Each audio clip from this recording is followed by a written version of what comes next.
All right, there it goes. Hello. I'll wait for everyone to get in here. I'll ping the Discord in the meantime, and then we'll start. Yeah, sorry I was late on the stream today. I had to get some stuff set up. My stream format wasn't working with Bloons for some reason. There's always a niche tech issue you gotta debug. It's never just working on the first try. That's the joy of streaming necessarily. All right, let me ping the Discord.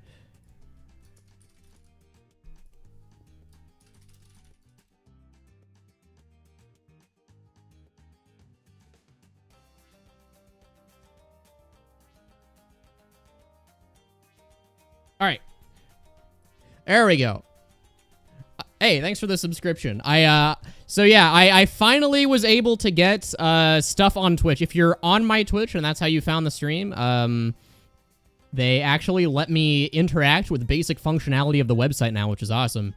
Yeah, so I've played this a little bit. I've done like maybe 3 campaigns and it's kind of addicting. So I wanted to try like a full thing here. So the first thing that we'll do, I don't know how to put a poll that functions both on YouTube and Twitch.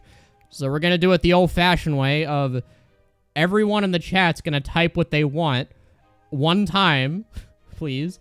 And that's how we're going to vote on which hero to use. So if you've not seen this ever... Well, I was in the middle of a campaign. Shit. Stage failed. Oh, I died. Oh. Wait, what the fuck? What? Huh? What happened? So I had won this. That was the final boss? Okay, I actually don't know what happened. Here, which one of these things we want to extract? Let's do, this. That looks good. Cool. Okay, sure. So, if you've not seen this game mode ever, basically how it works is that, you start with a random hero, and the monkeys that are in your party are the only ones you're able to place. So, you can recruit more of them as you go, but, in general, it's harder. Cyber Wizard will have a panic attack watching me play a game with apes. Yeah, I don't think Cyber would survive balloons. Like, he is a balloon in real life. He gets scared when he sees monkeys. Alright, so I guess we do that. Sorry, I didn't think I was in the middle of a campaign. I thought I was completely done. What do we get? Maybe starting cash? I don't know if that's the best bang for my buck here. I don't know what's more worth it. Actually, I want this. We're just gonna save the money. Alright, so what characters should we do? Everyone say in chat one time. You get one message, and if you say multiple times, I'll kill you with hammers. Tell me what hero I should use. Because you get to pick, and the hero you choose determines which monkeys you get to start with. And the skins matter too. Blue, no TF2. We'll play TF2 eventually. Alright. I have ideas for it. It's a specific server I want to play again on stream, but not tonight. I'm too tired. Oh, you also have to tell me which skin, by the way, not just which hero. Is there a cat or a clown? There's multiple of both, I think. Sushi Benjamin. Sushi Benjamin fucking sucks. I've tried Sushi Ben, actually. It's one of the few that I've actually used. What does he start with? He starts with a farm and a dart monkey and an artifact that you can literally use twice and then it disappears. Like, this is, I think, the worst skin in the game. I'm not starting with this one. Okay. See people saying DJ Ben. What does he do? He has a plane, a druid, and this, which just sucks. Dragon dude. I'm not using fucking dragons, man. Actually, I don't think there are dragon heroes in this game. Thankfully, I'm saved. Skill issue? Yeah, okay. I'll consider that. My 000 dart monkey couldn't solo the entire thing. Cat Azili. Is Cat Azili good?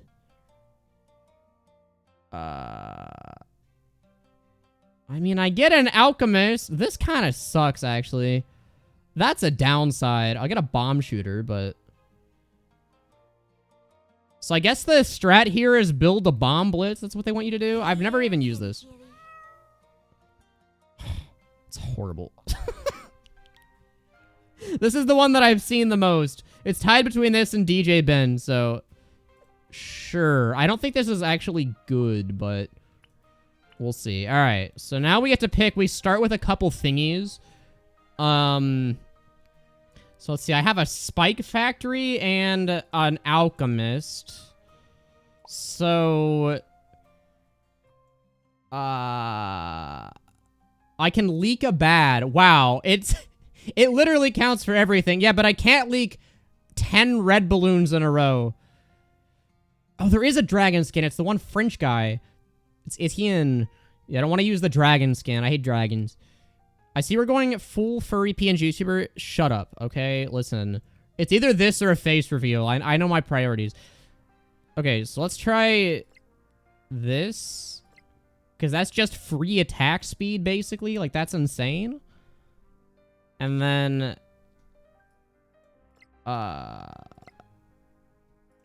I don't think it really matters, actually, from here on out. I think anything else that I choose that I have the silver of is just kind of bad.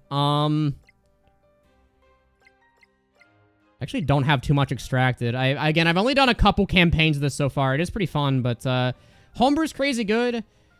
That is true, but I already have an alchemist. Like, I feel like the main reason you'd want this is because it adds one.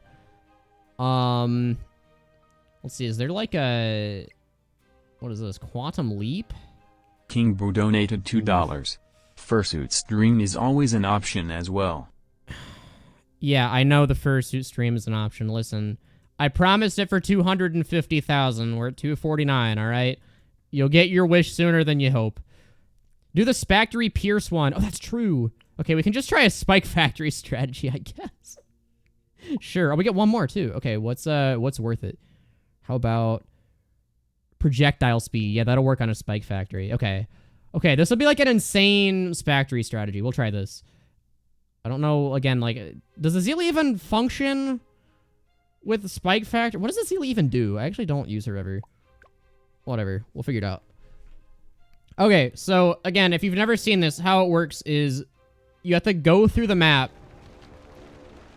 and you get to, like, the final boss over there, and there's random encounters you pass through, so you'll see it as we go. It's a cool game mode.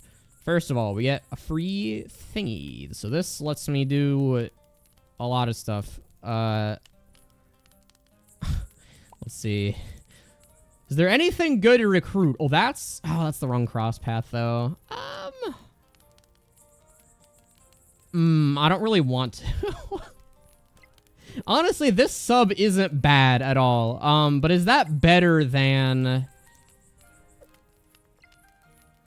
getting 5% Pierce on a Spike Factory? Fucking no. Oh, I start with this. I forgot about this. Oh, shit. Oh, God. Wait, Alchemist is going to be crazy in this, actually. Okay. So... Ooh, okay, this is hard, actually. Tell you what, let's start with a sub, because I'm gonna want, like, just options. You have a fursuit? Yeah, I do. But I didn't, like, okay. It was bought by my community. People started a GoFundMe to troll me, and then they bought it. So, yeah, I do have one, and I promised I'd do a stream eventually, and I never have. Okay, well, this should be fine. The worst... Wait, hero voice lines there. I hate cats. So, I think we're fine with this, right? But yeah, no, the gimmick of this is that, like, you'll encounter random balloon encounters, I guess. Holy shit. Okay, I guess even if it misses, it's, like, still fine, but still, the fact that it can miss that badly is kind of a problem. I didn't think it would be that inaccurate. Right, whoever that is getting unfriended. Yeah, Dread Balloon is kind of my concern, because all of my damages... Well, I guess I kind of have the bomb shooter. We should be fine. We should be fine. Yeah, and by the way, I do play Bloons. People are asking, like, wow, you're a TF2 guy. You play other video games? Yeah, I do, alright? TF2 is simply a hobby. I only play that game for money. This is my true passion right here, is watching monkeys shoot at balloons. This is like the fucking beggar's bazooka. Like, what's going on here? Again, if it misses, it doesn't matter because it, like, splashes in a giant radius anyway, but I did not think the BB Gatling gun enhancement would make it, like, the actual projectile miss. I thought it would make the splash, just less precise. Rabel, you should do furry merch. So, I actually might be getting a plushie soon. That's not really furry merch, but people have been asking about that for a while, and the first company that I wanted to do it with is like, well, you have to have proof that you can sell things. I'm like, okay, well, most of my audience would buy a plushie, and, like, no one's gonna buy a t-shirt, so can we just skip that? And they wouldn't do it, but, I did find a way. Okay, so what do we get here? I mean, I think this. So all monkeys in radius deal 30% damage of tier 5 magic monkeys. Like, when am I ever getting a tier 5 magic monkey? Like, that's just not happening. And then non-magic monkeys have a 30% chance to send an arcane bolt back. So is that just on a... I guess that's good. We'll see. Would the plush fit in the jar? Yeah, so that's the obvious joke, right?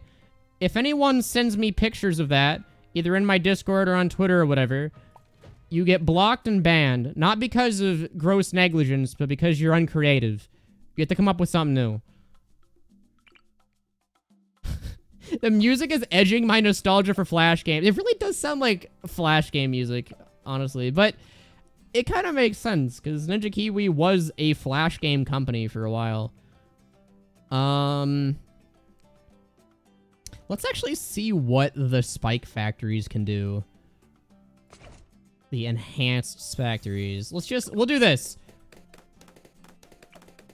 Okay, also, I have to check what this hero does, because this is like one of my least used heroes. I picked it because people voted for it. Okay, so I can make purple balloons vulnerable. She does Moab damage. I get camo detection, extra pierce, attack range, attack speed, and projectile speed, but it drains 10 lives. Oh, no, okay, yeah, so she has the totem. I forgot about that. And then the hex. And then... Okay. I use Benjamin because I'm greedy, alright? That's like... You have to understand. Like... that Benjamin is most of my hero use, and if I ever play Chimps, I just use Sada. Like, I'm not... Whoa. What the fuck? Wait, all of the spikes expired and shot Arcane Bolt? Wait, that's such a weird... Okay. So half the fun of this game mode is just seeing how random towers and artifacts interact. Put her at the front. Okay. She's damage over time. I see. Okay. So I guess just mash factories. We actually should be really in good shape if we encounter, like, a boss defeating level. I'm trying to think. Yeah, because one of the encounters you can run into is, like, you have to do a boss race where you defeat it as many times as you can before it exits the screen. And I found... One of the things that I found is, like, every time you kill it, like, one time, it considers as being a new round. So if you get smart spikes, it just constantly spews out spikes into it. Okay. Man, this is... It's such a complex game. I'm still kind of learning it, so there's going to be a lot that I don't know. So chat might have to help. This carries the energy of a game you buy on a restaurant tablet to keep your kids entertained. Listen, Bloons Tower Defense is like... It's one of the most nothing-looking games, but it's so fun. Like, the gameplay loop is honestly very addicting. Okay, she hits lead. Good to know. Have I played Deltarune Chapter 3 or 4? No, I was never an Undertale universe type of guy. My getting really into random games phase ended with, like, FNAF. That was the last popular game before I turned, like, 14. So, kind of grew out of that once Undertale was popular. Let's try this, too. So she doesn't, like, buff monkeys, does she? Well, she has the totem, but not, like, passively. So it doesn't matter if I put things in radius of her. Oh, my god, I forgot about the fucking duck noise on the subs. That's gonna be so annoying. What hero am I using? I'm using Cat Azili because that's the one people voted for. Each recursive cluster bomb has the chance to spawn a projectile. Wait, so if I put that down in addition to the arcane bolt thing, does that mean all of the explosions spawn one? Because that's insane. Oh, she buffs necromancers. Okay, so good to know. And she has camo lead, so we're kind of fine. But it doesn't look like your Pierce is that good, so... Okay, good to know. So I just put her near the front, and then I don't care about who's in her range. Okay, I see. But yeah, this is a... this is a game that looks like just a random goofy kids game, but it's way more complex than it should be. Like, they did a great job with this. It's honestly probably the best, like, tower defense game that exists. And yes, it's better than Plants vs. Zombies. I said it. I'll have the goal to say such controversial things. The gameplay loop of this is just inherently easier to make fun without adding annoying mechanics than Plants is. Plants is still really fun, but I think this edges it out just by a little bit. I literally opened the game the exact same time the stream started. So I have the theory, right?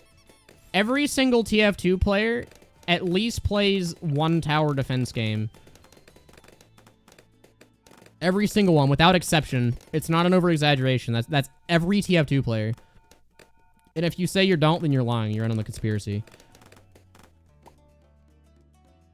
I have the gall. Yeah, I made bird jokes. Sorry. I have the audacity. That I see the Desperado. It looks pretty cool. I've not seen too much, like, about it, though. I just saw that they're adding an all-American, red-blooded cowboy to the game that shoots balloons. Which kind of answers my question, like, if the monkeys are so smart, why does only one of them use a gun? Because that's, like, the most effective thing to do, so... Awesome. Alright. I know nothing about this game. Don't worry. You'll... This is almost like an ASMR game, like, even if you don't know. Okay, what do we have? I feel like this isn't worth it. Because even with the increased damage, there's just too much of a chance of shit getting through. Grants 1 cave monkey per tile. Okay, that's useless. Sure. They convert balloons to gold. That sounds not bad. Explain sniper monkey. Okay, so I said one monkey uses guns, and that's the one. Oh, and Brickle, too, but she's mostly, like, landmines, right? Like, that's where most of her power is. I hope one of the upgrades for Desperado Monkey is just the Brass Beast. Like, that would be awesome. Just a proper Gatling gun. Okay, so we'll do this, and then... So, wait, what does this actually do? It oh my god, it, like, makes it not pierce, but it converts it to gold if it's tier 3 or up. I see. So we'll do... Last? And then that just gets me money? If he's... Dude. What the fuck? The artifacts that mess with your accuracy are so weird. What is this? Helicopter uses darts. Okay, here's the deal. Like, there are gun-themed monkeys in the game, but they shoot darts. That's not a gun. That's fundamentally not what the physics of a gun is. What's my favorite monkey aesthetically? I like the helicopter. Oh, shit. Okay, wait. We have to be, like, really concerned about leaking, because we only get 9, so I can't just let, like, big cluster of blue ones leak. Like, that's kind of a downside, honestly. Because I feel like the amount of times I'm leaking an entire bat are way less than the amount of times I just can't be bothered to pop, like, 4 blues. Sure. Gold property is 3x? Wait, when did they change it from 2x? Wait, they buffed the gold property at some point then. Or I'm just misremembering and stupid. That's also a possibility. Does a cannon count as a gun? I mean, like, if we're arguing semantics, I guess so. It's the same physics. The problem is a gun, colloquially, is a handheld object. Also, Holy hell. Yeah, no, this actually does just summon a giant explosion of arcane bolts every time it hits something. How much damage do the bolts do, actually? Doesn't look like that much. Here, we'll get another engineer for money purposes. Actually, would it be more efficient to do... Oh, it doesn't matter. It's gonna do sentries, but... Whatever. There we go. Is this tower defense game from a few years ago? I mean, it's still a tower defense game. Like, it's still... You can still just buy this, and it's still fun, actually. An air-to-missile is not a gun. Okay, that's true, but... Again, a gun is something you can hold. Like, I feel like that's the most applicable definition. And I guess mounted guns can be a thing, too, but... I don't know. Maybe like, round caliber factors into whether it's a light or heavy munition, and that's what a gun is? I don't know. The point is, if it shoots a dart, that's not a gun, because it doesn't use explosive powder. And a cannon is kind of its own thing. Like, we've always defined a cannon differently than a gun in common vernacular. A crossbow is also not a gun. That's not an explosive charge mechanism. So I hate to break it to you, but the sniper is the one gunner monkey, like in the entire game. And if you disagree, you're wrong, and I won't take criticism. So I feel like just an engineer on every single thing is insane, right? Like, that's just a necessity, maybe? I'm not sure how many balloons it's even hitting. I mean, it's kind of soloing, but... Like, I'm not sure if this is actually making me money comparatively. A crossbow's a bow. I mean, like, kind of. It's...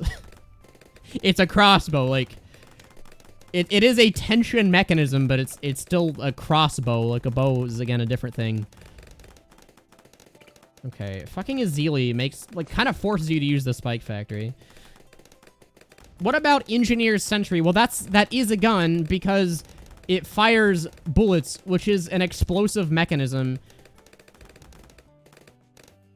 The sentries don't make the balloons turn gold. Okay, that's good to know, actually. Again, like, the amount of random interactions that, like, I would never know of had it not been for random people in chat with more hours than me is immense. Okay, that's annoying, though, because that means you can't just put, like, sprockets and get infinite money. Do you spend $14 on Rogue Legends? I mean, if you like balloons, I'd say it's a good investment. I think, here's the deal. When it first released, I'd say that's a hard sell, but I can definitely see myself getting the money's worth now with the current state of it. Oh, foam turns balloons into gold. Okay, that's interesting. So we can get, like, an overclock, maybe. Bruh, don't know what he talking about. Yeah, so I've played this, like, 4 times ever. I don't. Like, you're not hitting me with the bro doesn't know skull emoji argument. Like, I just don't. I'll admit that I don't. The fun of this is getting to learn it. Oh, wait. This guy gets buffed by Azili. Let's see what happens. Wait, we want him here. So how does this guy get buffed? And what level does she buff the necromancers at?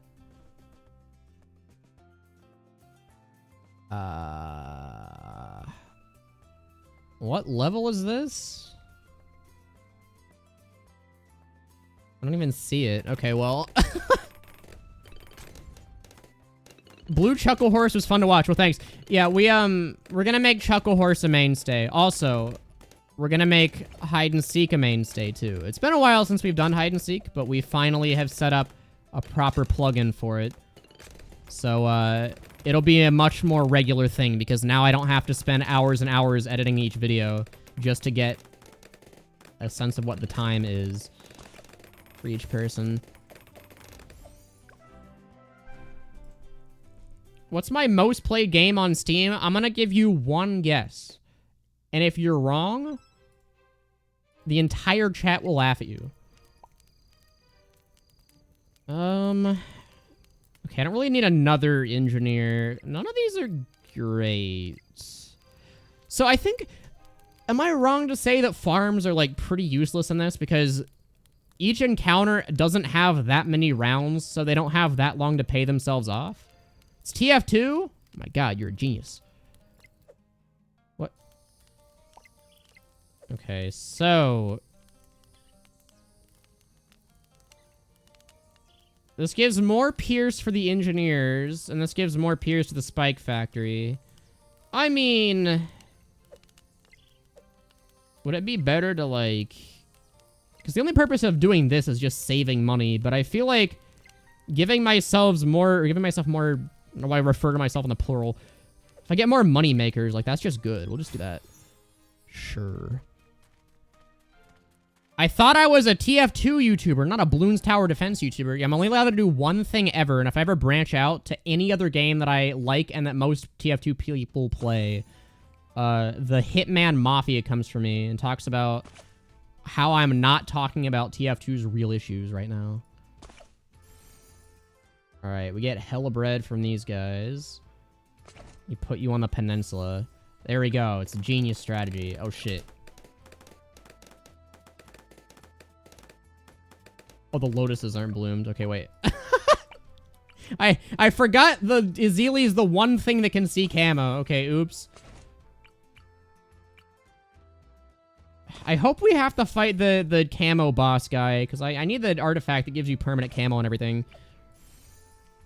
Okay, should be fine. That should be fine. The Spike Factor can tank it. You know how Pyro Cynical was spring-locked in his fursuit? Yeah, I heard about that.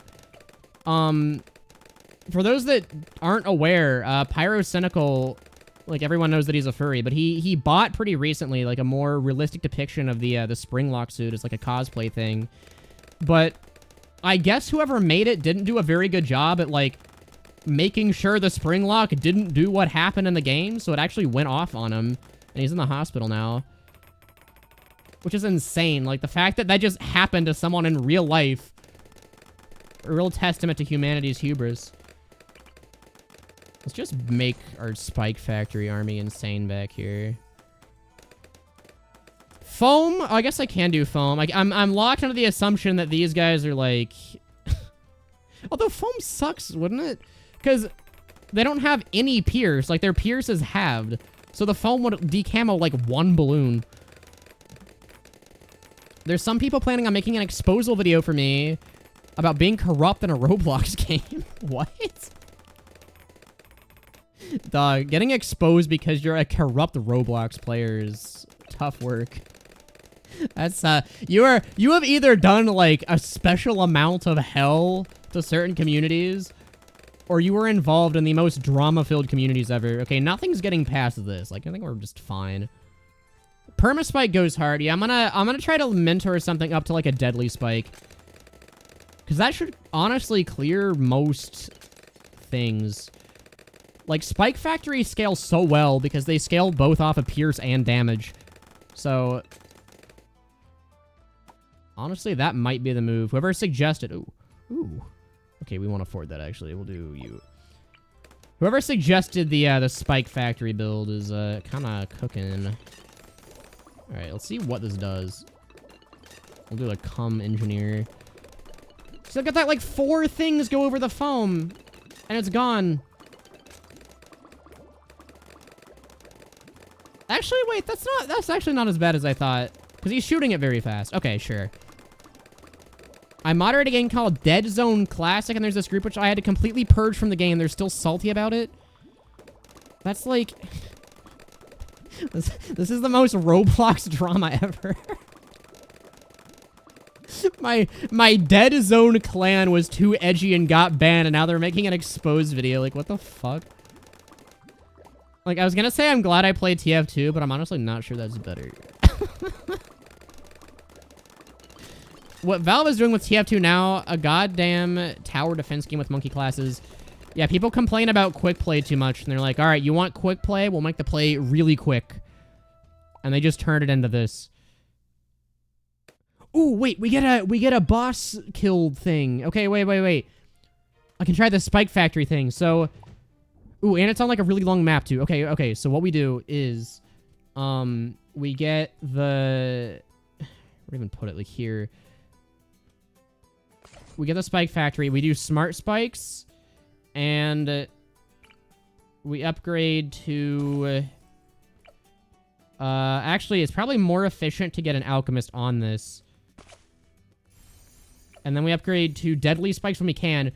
And we set this to, like, I guess we fiddle with the targeting. But what happens, it'll constantly spew spikes into the boss. And then we'll get kills really quick. This is awesome. Okay, wait, no. Target. Smart, maybe? No, smart goes there. Okay, it's really cool that we don't have targeting options for this still. Okay, so now we do close, maybe? Yeah, oh my god. Okay, wait, here it goes. Oh my god, okay, okay. We get deadly spikes? Oh, wait, shit. Another alch, whatever. Okay, wait, this is working very well. Oh shit, we're leaking so much. Okay, I forgot I can only leak, like, 2 things. Okay, it'll jump ahead a bit. We're not dead. We're fine. But that's actually fine, because we're not doing damage during that time anyway, so that's free. Okay, far. There we go. Okay, and then we get another one here on close, maybe?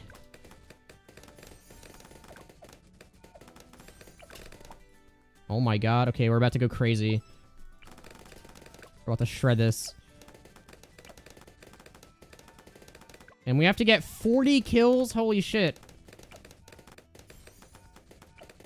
Okay, wait. Can we totem boost this? Does that make it go better? Counter detection, extra pierce, and attack speed. Okay, so yeah, that does. But we lose 10 lives. So... What the fuck, man?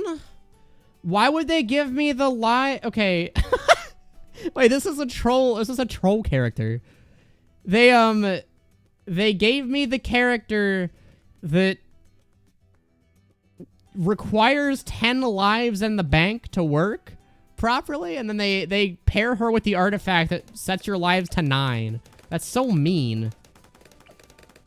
302. Okay, we'll do that too. We'll just put it here, and then we'll sell. Okay, with it, kill it. Ooh. Wait, that's a really good too.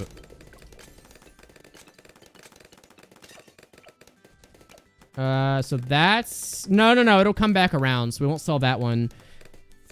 Challenge, die, reward, absolutely nothing. I mean, again, you can technically die, right? There's no real penalty to dying in this game mode, simply because the only thing that happens is he jumps ahead. But if I die while he's already out of range, then it doesn't matter.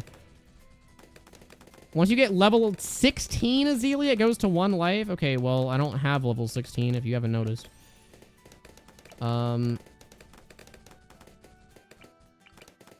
Okay. Do we do this? Here, well, what we'll do is we'll put, like, an alchemist here. Okay, I'm actually confused of what the strat for this would be. Again, I've done this exactly 1 time ever. Ooh, wait. That's really good. We'll do that while he's, like, in range. Okay. So now that'll rack up damage. Okay. I mean, I guess if I get the artifact that boosts, like, hero damage, that's something. Okay, so we sell that. We buy it, here. Please. We can sell this. Yeah, we can sell that. Okay, oh god, okay, we're not getting to 40, but that's fine. Oh, we just did 3 instantly? Okay, maybe we are? Here. Let me see if this actually does damage. Oh. Yeah, this just kind of shreds it. So I should have just been doing that the entire time. Okay. Okay, it was worth a try. We gotta experiment a little bit. Fair enough. Do I play Balatro? No, I never got into Balatro, unfortunately. We're still fine, though. We got the silver one. So, we get the primary monkey booster, but it nerfs everything else. I don't think we want that.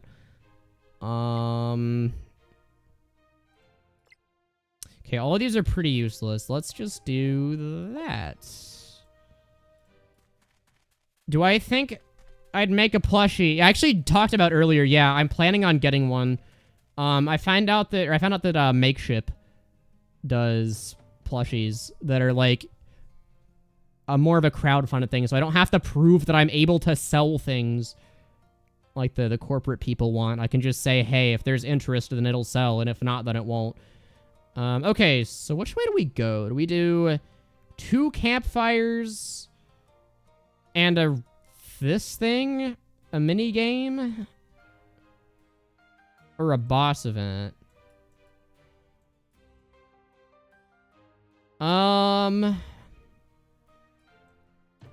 We'll see. Will the plushie have sunglasses? Maybe. I need to, like, design it. But I learned today that I can do it. I'll put it that way. If you had the money, you'd 100% buy it. Yeah, again, like, we'll see what happens. Actually, that's a bad Azuli spot. Let's put her here. But yeah, it'll happen. Don't worry. Okay, and we need the cum engineer to decamo. Is the cum engineer, like, just always better than the double gun? Because this is basically hit scan. Like, he comes on the floor, and then that auto decamos anything that goes near. It doesn't have to actually hit. Why is blue furry man? Listen, alright? It's just a bird. It's better than doing a face reveal. Wait, these actually, like, kind of sweep everything. What the hell? I don't know if it'll do well against the boss. It'll warp over your spikes. Oh, it will. Oh, shoot. Okay, maybe we can't do the boss, actually. Maybe we should, like, enhance a spike factory to be really good first. It's soap? Well, I mean, that's what they call it. But, you know, Engineer Monkey's just, he has a really clean diet, you know? Okay. Let's do this.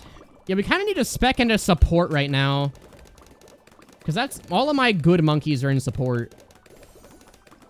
Let's get a spike factory, too. Because I don't trust the bomb shooter to not randomly fire a sideways fucking beggar's bazooka rocket and let balloons through. Here, we'll just do that on... actually, fireworks. Do I have a design for the plushie? Kind of. I have one... actually, here, let me see if I can find this still. I would have to ask the person who made it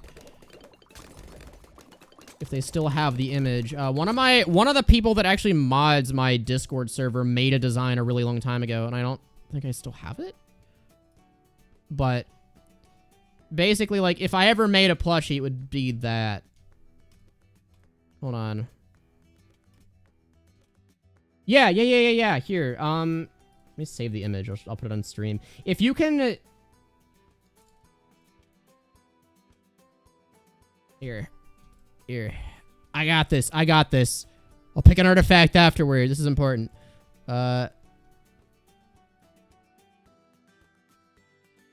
This is a slightly outdated design, but it would be this. Basically this exactly. I want it to look like the Five Nights at Freddy's little guy. Like, if you know what I'm talking about, the Five Nights at Freddy's thing. I think that would be a good design for it. But this is probably what it would be. Again, updated with the, like, modern bird design. This was made a couple years ago, but something like that. Imagine it's like a scarf instead of neck fluff. Yeah, shout out the mushroom. Mushroom's a goat. I'm not adding the honk nose. That would probably, like, double the production costs. If you want to pay, like, $50 for it, we can make it honk, but...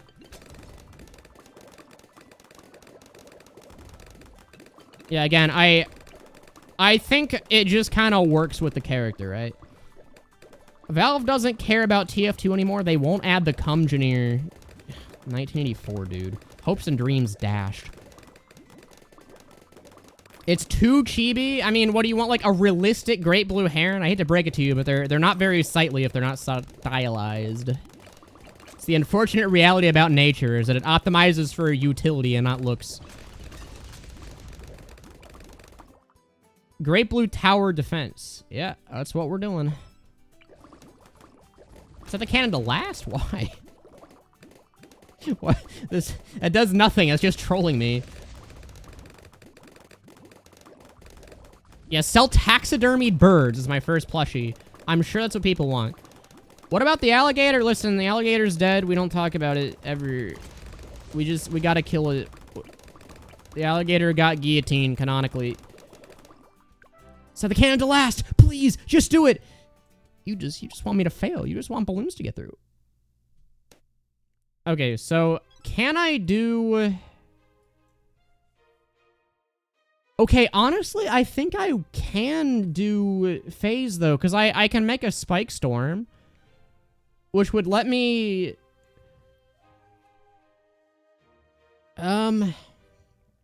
Okay, does anyone know, like, when you do the boss races like this, like, how often does it jump forward? It's every, like, 10 rounds the boss ability activate, right? Right? I don't know why I said it like that. I can alch the recursive cluster? Oh, sweet, okay. I forgot that was, like, an interaction. Yeah, I'm trying to figure out if phase is even possible. Because I have the chance to get 2 legendary artifacts if I go this way, but it might just be safer to say, like, alright, we'll do 2 campfires and take the free thing. Because I get 3 doodads either way. Actually, I kind of get 1 more. I get a shop if I go right. You wouldn't go for phase? That's kind of what I'm thinking. Like, I just want the campfires. We'll play it safe. My actually good towers don't have... Oh my god. Oh shit. We could probably do this. You think I'm trolling? I'm cooked? Why would I set the bomb shooter to last? That does nothing. Like, the only possible utility to that is if I get really lucky in the way balloons come in. Like, what's gonna happen is it's gonna... Like, I'm gonna leak a lead because the fucking beggar's bazooka-ass tower missed a rocket. And then the spike factories that I don't buy lead popping on are gonna miss. Okay, can I, like, rig this in a way where it puts spikes on the cross here? Like, dude, why don't we have auto or manual targeting for these?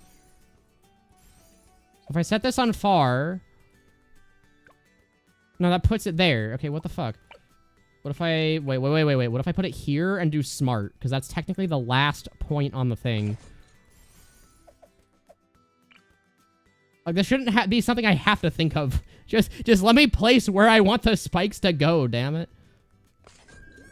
And then we do camo Ingi here. I can't even afford him. Okay, well, we're fine. Yeah, this puts it on the crossroads. Okay, perfect. You're actually gonna lose it? I'm not putting things on last. There's no benefit to putting on last. You're just trolling me. Oh god, okay, we're fine. I forgot the spike factories have like a billion piers. Okay, so we'll do cleansing foam for this. And then we should be able to handle the bottom row. I know I'm in the Discord, but since when did I become a PvZ or Bloons streamer? Because it's fun to stream. TF2 can be fun to stream, but the thing is, I'm gonna do it so often for, like, the videos that I'm making anyway that I'd rather mix it up and play a different game in, like, the downtime. But that said, there is another video that I'll be starting on soon that'll require me to stream pretty regularly for TF2, so if that's why you're here, then... Don't worry, we'll get to it. Oh, whoops, wrong cross path. Oh well, that works. TF2 is the main game streams, more fun... Wait, TF2 is main game streams is more for fun side stuff. Yeah, like, I want to branch out a little bit, right? And doing not TF2 is the easiest way to do it. Or not TF2 streams, anyway. Because a not TF2 video is a lot of commitment, but I can just fire this up and... It's good practice for, like, getting better at, passive commentary, I guess. Setting the cannon to last might seem counterintuitive, but it does help compared to setting it to first. It won't fire all the way off since it's targeting the back instead of the front. Well, what about setting it to close? Because the problem is the projectile veers to the side and just completely misses. Like, even if it's point blank, sometimes it just misses. That's the problem. Cool. Let's go with deadly spikes. We'll just min-max on the spike factory, because stuff isn't even getting there to begin with, so...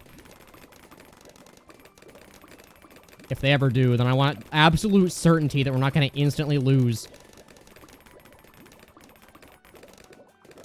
Close is fine. Oh, there's an artifact, I think, that buffs it if it is on close. I don't have it, but if I did, then I would do it. Oh, God. Oh, shit. Do we tank this? Do we tank this?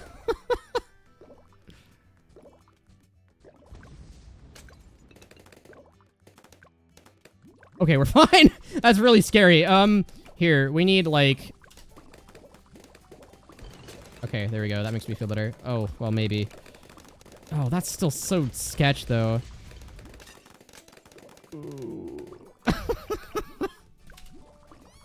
My front towers aren't pulling their weight. We'll get an AP darts, probably. But this is, to be fair, this is pulling its weight. It's just really scary anytime it has to, because I'm moments away from instant death. I have cats meow. Yeah, but look how many fucking balloons are getting through. There's no way I'm guaranteeing that's less than 9.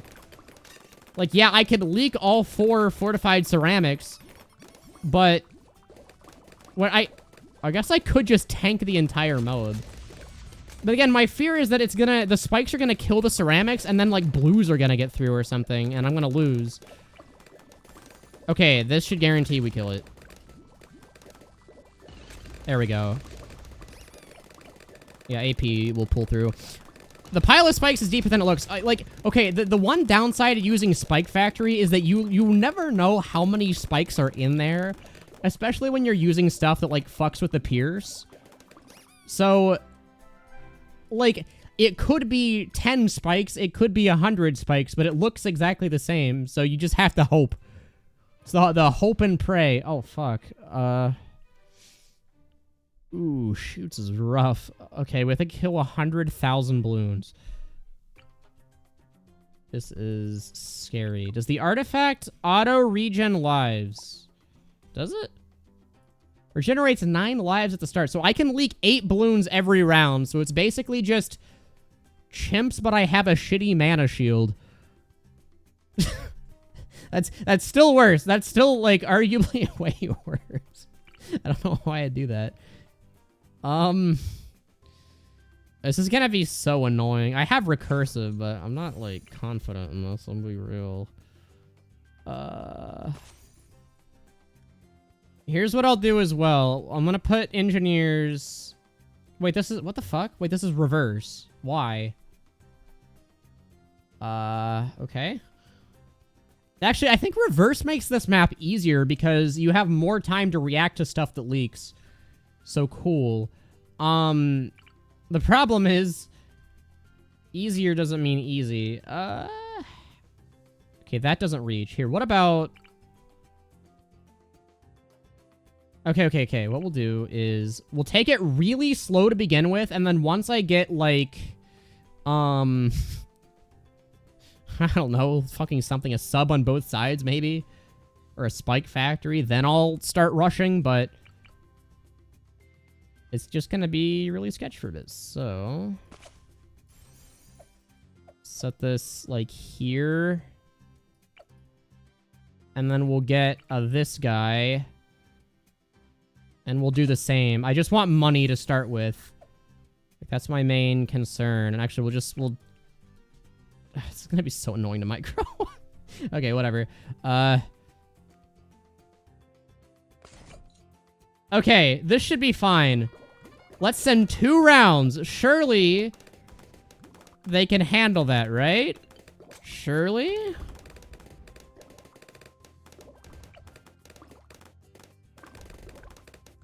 Okay, this actually looks fine. Let's be greedy. Let's send 3.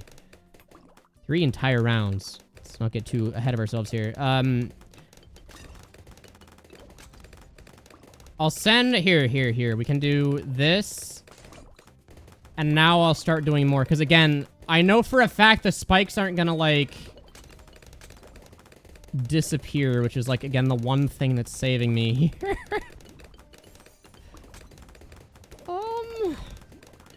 We're, like, kind of fine. Bro, I have to get 100,000 for gold? How is that even possible? Okay, whatever.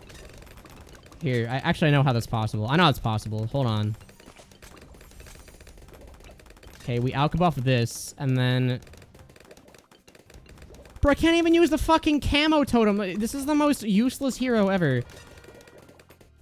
Oh, I have this. Okay, it just gives me random boosts when I'm in races, I guess.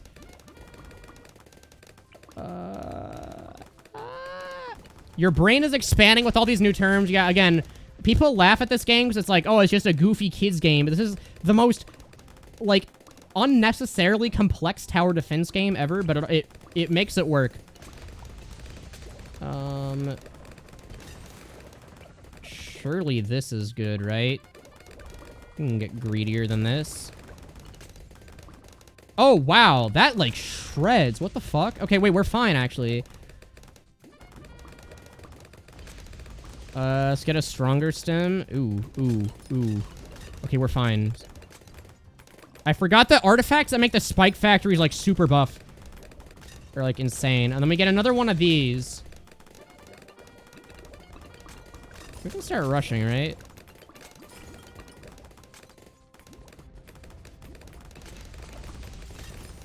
Okay. Yeah, eventually we're gonna hit DDTs. That's my concern. Oh, wait. I actually might need to slow down, because we're gonna hit 100,000, like, instantly with this. Fuck.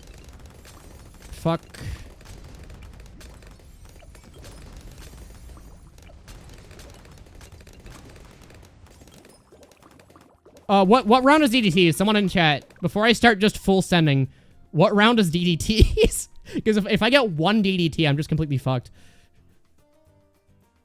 What did I name my monkeys? Here, I'll show you what I have in my party so far. Round 35. Okay, so we'll just send out to 34, and that should be enough pops, right? It's like we're almost there already.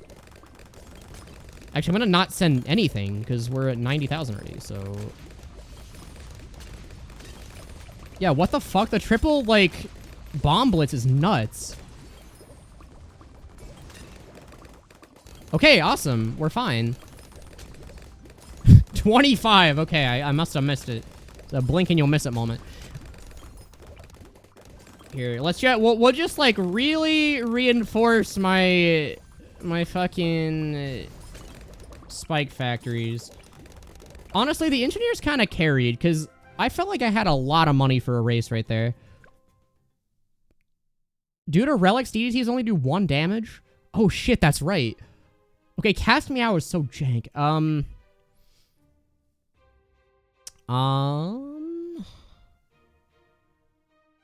That's bad, I feel. Okay, this would be really good if I knew we weren't about to get the Dread Bloon thing. Also, this is stupid. This is the word. Like, cave monkeys do nothing. Sure, we'll do this. Like, that's fine. It doesn't debuff me, so cool. Yeah, cannons are kind of good. Oh, I did say how is gold possible, because I forgot that, like, the amount of pops you get just starts going up really fast toward the end. I keep forgetting, like, once you start just sending rounds, like, it gets insane. Alright, I still want, like, a not Spike Factory camo hitter. Knockback relic works well with the alk acid pools. Oh, wait, so ground hazards hit, or do the knockback too. Okay, awesome. It's just magic monkeys for now, but soon we'll have more. Okay. What's the better... Okay, so we should probably sort this out too. I've been going for smart spikes, but, like, what's the best, spike factory? Is spiked balls or smart spikes better for, like, a backliner? Does my sub detect camos? No, he's the useless sub. It's the shitty cross path.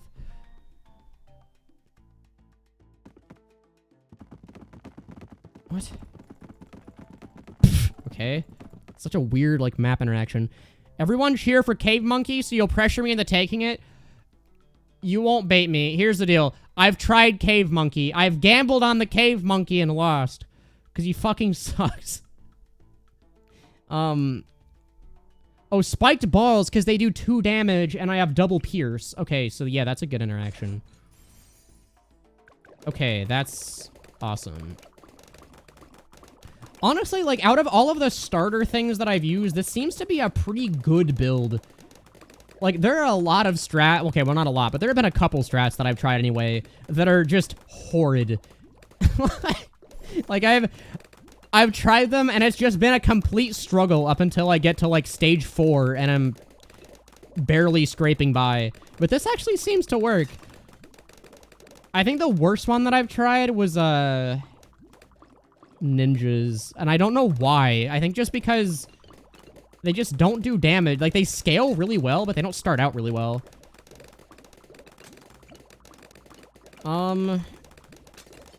Okay, here, we'll get, like, actual damage.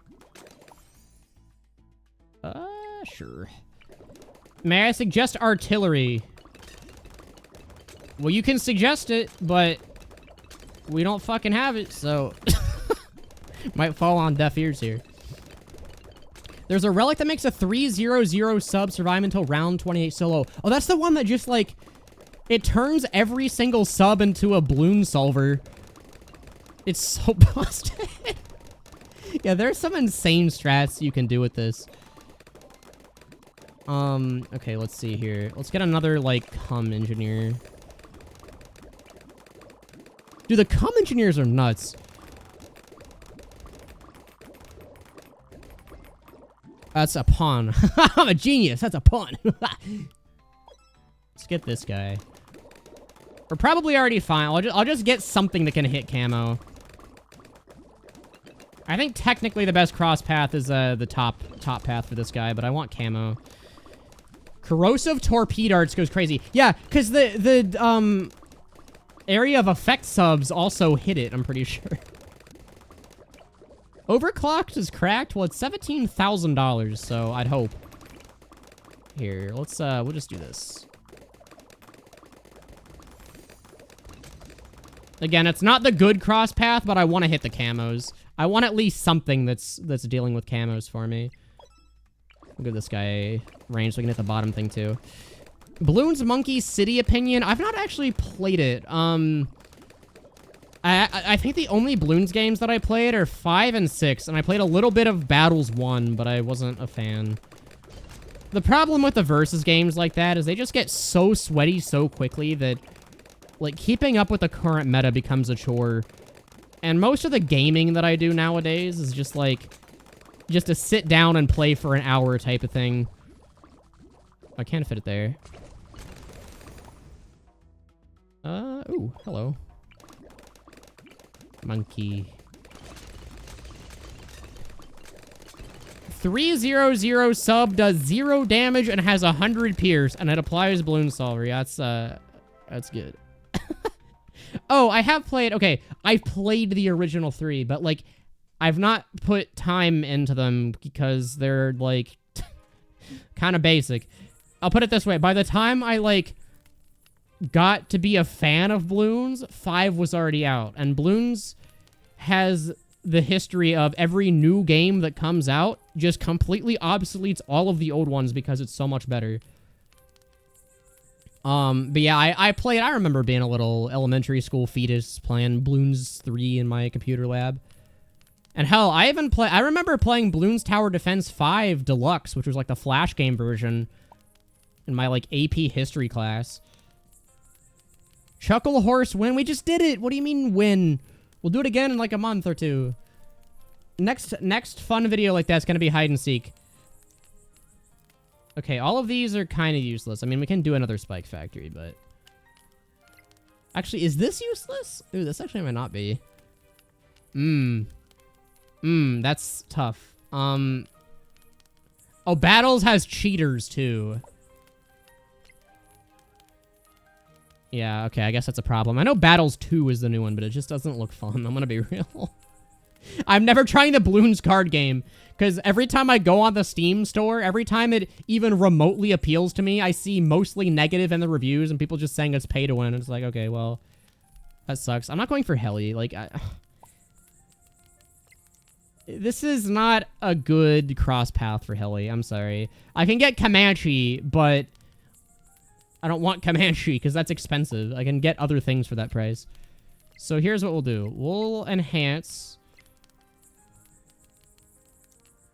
That's not that big of a buff. Maybe if I find the legendary version, we'll enhance, but I feel like that's doing its job. So what about mentoring? What can we do?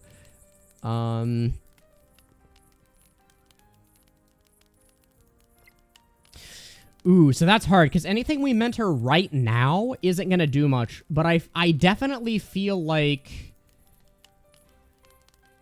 we can build to something good here if we start with, like, a spiked balls, maybe. So yeah, let's enhance this to a... Ooh, well, actually... What's the better cross path for this? Oh, hold on. I just realized I'm actually stupid. I should enhance this, because if I do this, then I get this as well. So this just gives me another spiked factory, so we can just spam them now. Okay. Oh, hedge, it's free. Yeah.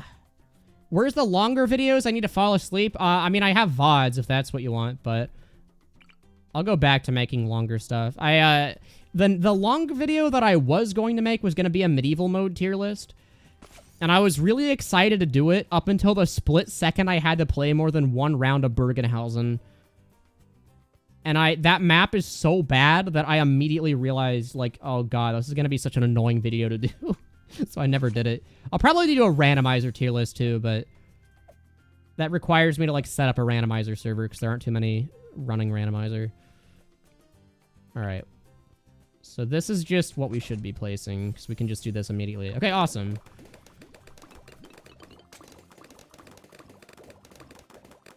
Yeah, the ceramic balls go hard. The problem is, like... Okay, so campfires are kind of rare, and I don't want to waste a campfire thing. Like, making a monkey $10 less expensive. Like, that's not a good deal. But now I can enhance this one, so that ended up working out. Yeah, I'll make another discussion video, like, for my second channel or something like that. That's a good compromise, I feel. Let's get another comm engineer. And no, for the person asking, I'm not gonna stop calling them that. Like, that is just what they are. I'm sorry.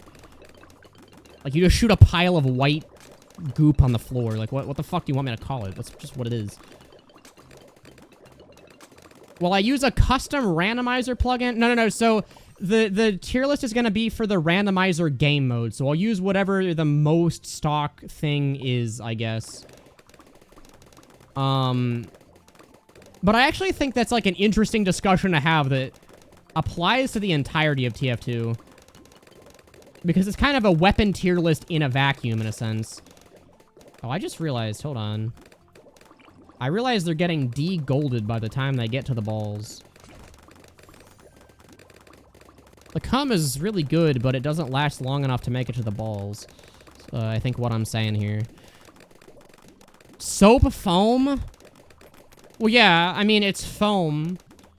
But that's because of the kidney failure of the engineer. That's why it's foaming like that. Which I don't know what that I think that's bad anatomy. I think that's actually, like, horrible anatomy, because I don't think cum is made in the kidneys. Whatever. It's joke's dead.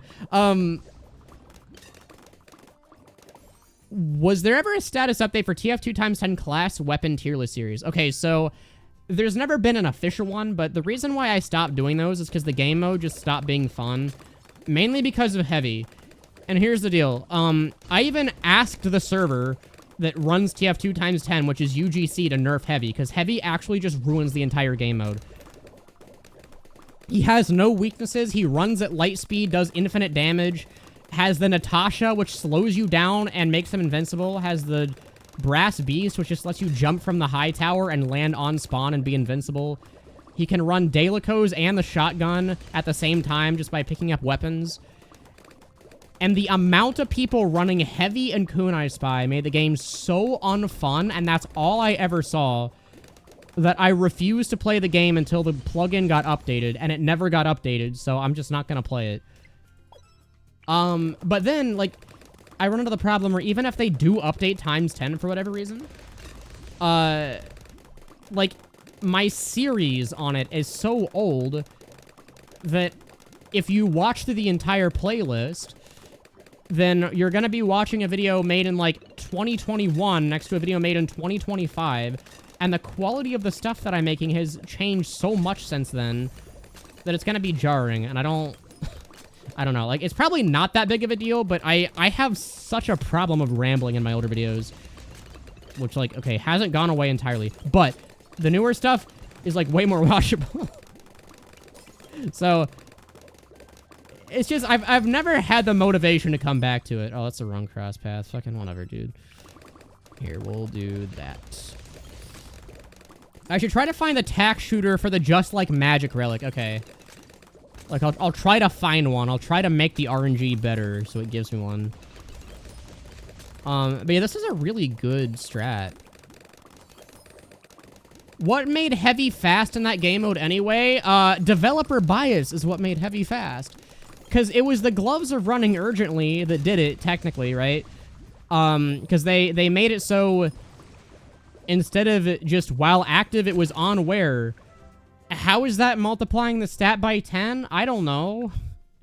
But he is literally the only class in the entire game that got the speed boost without also getting the negative penalty applied on wear, too. So he just has no downside. It's so stupid. And Heavy's already, like, one of the least fun classes to play against in vanilla anyway, so just a hyper-speed insta-kill Heavy is even worse. Do I remember the meat? I remember the meat. I make all my tier lists meaty now. Where's the 3-hour video on the game? Rainbow or Unk? If you call me Unk one more time, I'm gonna start using old fogey terms on you. I'm gonna call you a whippersnapper, alright? It's just how it works. Alright, let's see. So, sorry. If my comma's bubbling, I'm past a doctor's visit. That's a business of a corner. So, the very, sanitization-aware engineers that spray foam. It's foam, it's soap. It's not any other fluid, okay? Those guys are going to the front. Alright. The little whippersnappers. You think you can throw around your new age jive in my chat? Alright. This is the balls one. This is what we gotta do.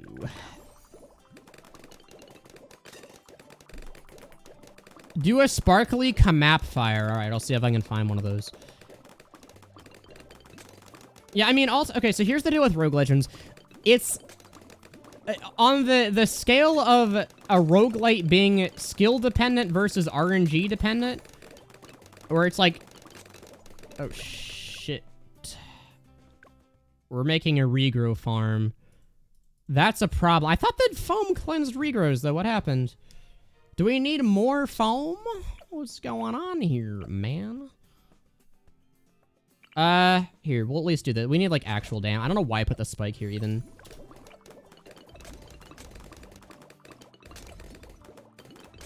Yeah, soap comes from the comm engineer. Yeah, I don't know why the comm engineer would fire soap, but... You know, a weird semantics difference. Oh, someone was asking earlier what my monkeys were called. So my alchemist is called... You can't even see it. Okay. My bomb shooter is called It's Yours, My Friend, because they don't let you do punctuation, so I can't call it bombs. Which is really annoying. I wish they'd let you do punctuation. Oh, it's sprang behind the balloon spawn. Wait, what the fuck? No, it's not. Wait, is it? Oh, it is. Wait. That's so weird. This map is jank. Okay. Oh, yeah, I have Heartstopper. Oh, my God. I keep forgetting what she does. I don't use this character ever. Please forgive me.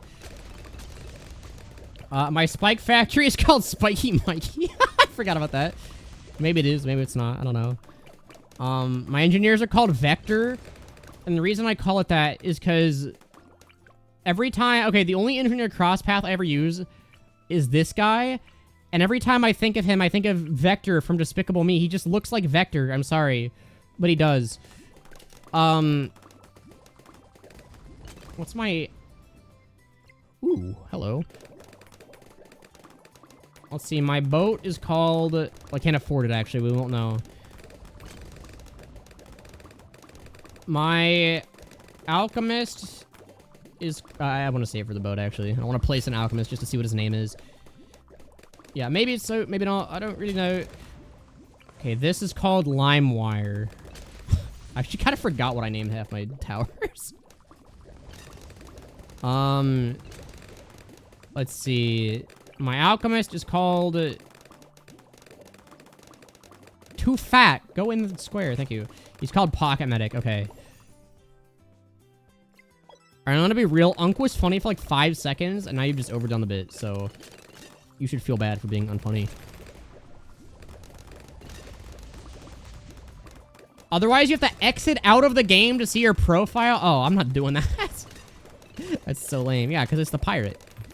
I mean, technically, that's like one of the worst sites for that now, but... You know, gotta pay respects. It's not soap or foam, it's acid. Okay, well, soap is inherently a base, so it's not acid, actually. Unk was not funny, no. It was funny for like 1 second when I made the joke, but now you made the joke and it's not funny anymore. It's just kind of how it works. Sorry to break it to you, but only the streamer's allowed to be funny. Pocket Medic is certainly a name. I had to put a TF2 reference somewhere, right?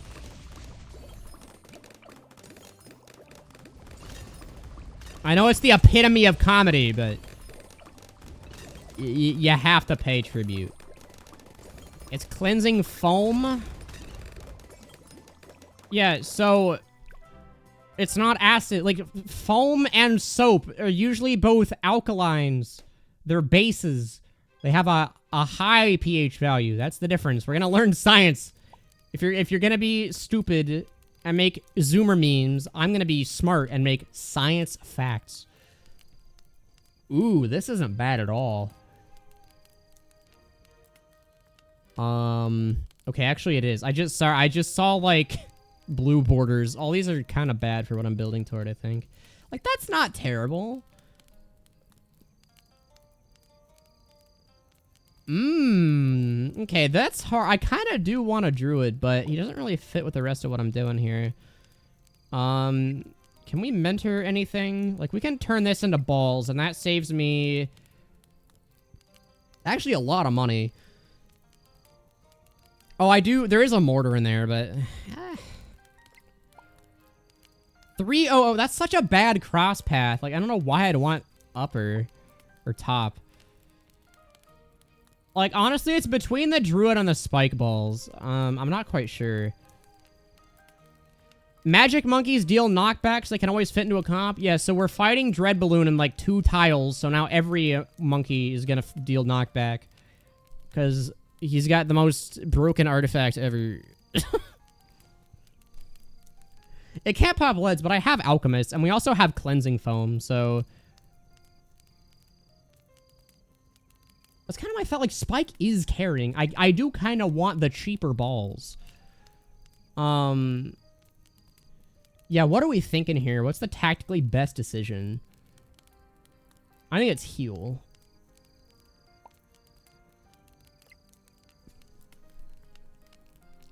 Oh, but this is just full map damage. Oh, actually... No, I don't want to do this, because what'll happen is this'll pop balloons before they get into the entrance, and then it'll take away the gold from the engineers. Okay, I'm gonna enhance. Mentor, because I want the money. Because honestly, I think the ability to turn things into gold is, like, really good. Like, even in the few runs that I've done, I've learned very quickly that stuff that gets you more money from pops is absurd, and stuff that gives you more money per round sucks. This map also sucks. What the hell, man? Oh, dude. Okay, I don't even have...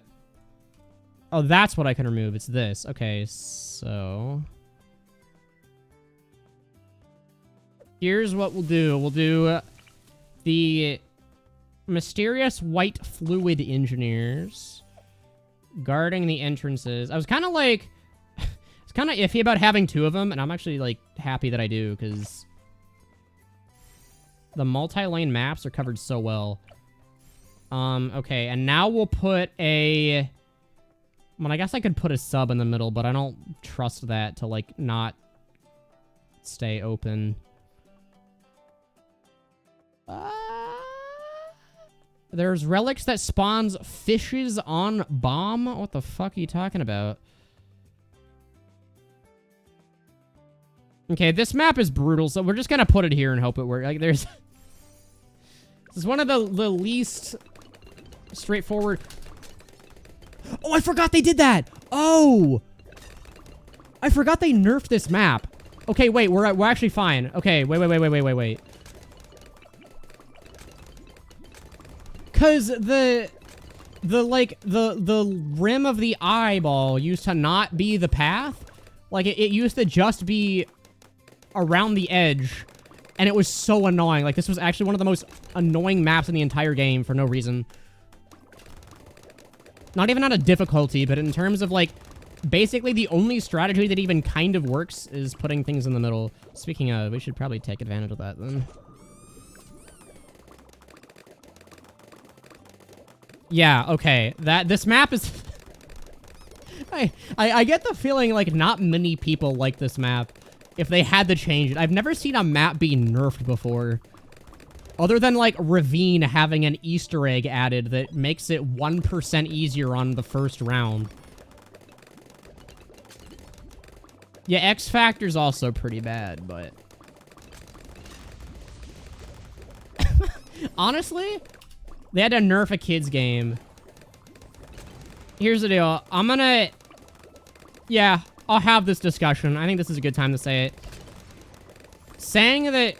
oh, media is just kids' media, you shouldn't care about quality or anything, is very reductionist. Because, yeah, there are certainly some things that are definitively kids' media. Like, if someone's talking about the balance in, like, fucking a Bluey video game, then sure. Like, who cares? But most things that are made for kids, quote-unquote, are more so just accessible enough that kids can play them and aren't really designed specifically only that kids can play them. And people's reasoning for why something is made for kids usually boils down to, oh, you don't get to see someone's spine ripped out. So there's no, like, mature themes or whatever. I don't get to see a realistic depiction of a panic attack. How am I supposed to enjoy this above the age of 18? But... I don't know. It always bothers me, especially... okay, less so with games, but more so with movies and stuff. People are like, oh, it's a kid's movie. Why are you complaining? Oh, because, like, most movies that are accessible by kids are actually very well written. Not all of them, but, like... you have to understand, the people that made the movies or games or whatever are adults themselves. Like... they understand what people above the age of 16 or 18 want in their life. And, like, honestly, a lot of my favorite movies, I do see get written off as, like, kids' movies. Like, The Incredibles is easily my favorite movie. And I think the older I've gotten, the more I enjoy that movie. Same with, like, actually, I guess Ratatouille would be the only other example. Ratatouille, maybe other Pixar movies, like maybe, I don't know. But, like, animated movies in general, it's like, the older that I've gotten, the more I've enjoyed those movies. I can say that, as a kid, I didn't care for him, but, like, now, I really appreciate him. But, yeah, it's like... I have never been on board with the idea that, oh, we can just say thing that isn't explicitly meant for adults is kids media, and therefore quality standards go out the window. Like, it's just not... it's such a bad argument. Toy Story and Bug's Life? Yeah, honestly, like... okay, at risk of sounding like one of those, like, fucking Disney adults or whatever, like, yeah, early Pixar was so good. And they fell off hard. I'm not one of the people who's like, oh, it says the word Pixar in the opening, it's automatically good. Like, no, I understand. Like, most of the modern ones are pretty stupid. But, like, the old ones were so well written.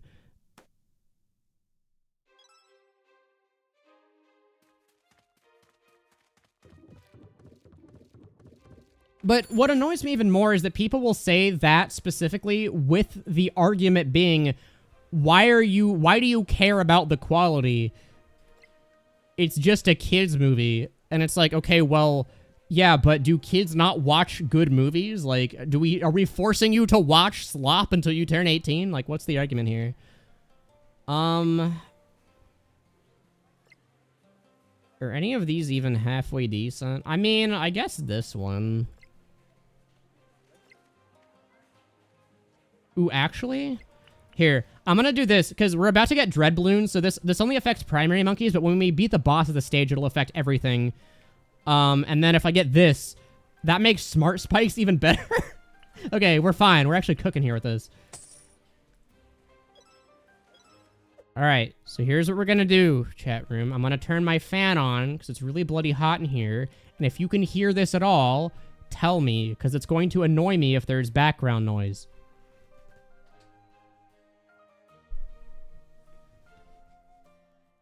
YouTube Kids is 90% slop. Yeah, like, I agree. So, here's the deal. If I ever have kids, I am I'm not vetting, like, the kids' media that they watch for, like, violent themes or whatever. I'm vetting it for quality. If I catch them watching, like, YouTube Kids or something that just fucking sucks, I'm taking away their iPad and putting on good media.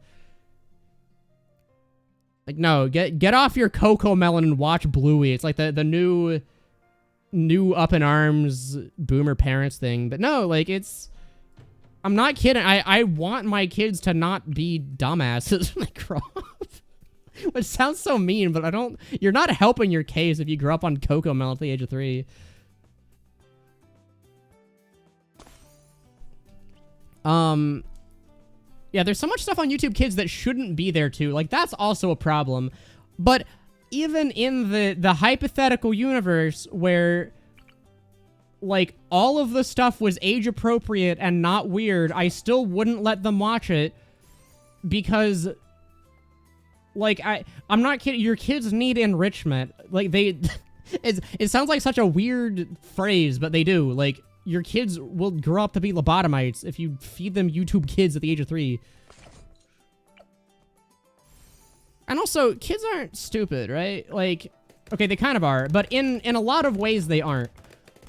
To the point where, once they get to, like, the age of 6 or 7, I think you can kind of get a sense for what's good or bad quality. Like, even when I was 9, I watched a lot of cartoons, but I absolutely hated Fanboy and Chum Chum and Johnny Test, but I really liked stuff like SpongeBob and Jimmy Neutron. It's like, kids have an inherent sense of quality, even if, again, like, what constitutes quality for kids and adults may be different. Like, at least ensuring that what kids are watching is good is admirable. Now, that being said, I grew up watching Let's Plays on YouTube. I probably watched more Game Grumps as a probably teenager than I did actual TV, but hey. Listen, not all of us can be the next Albert Einstein, right? Daniel Tiger is also great. I know nothing about that, except there was one girl in my high school who was like the nicest girl ever, but every time she would get mad about something, she would sing some song from Daniel Tiger to calm down. And I didn't have the heart to tell her. It was, like, really funny watching the nicest girl ever crash out and then sing a kid show song to calm down.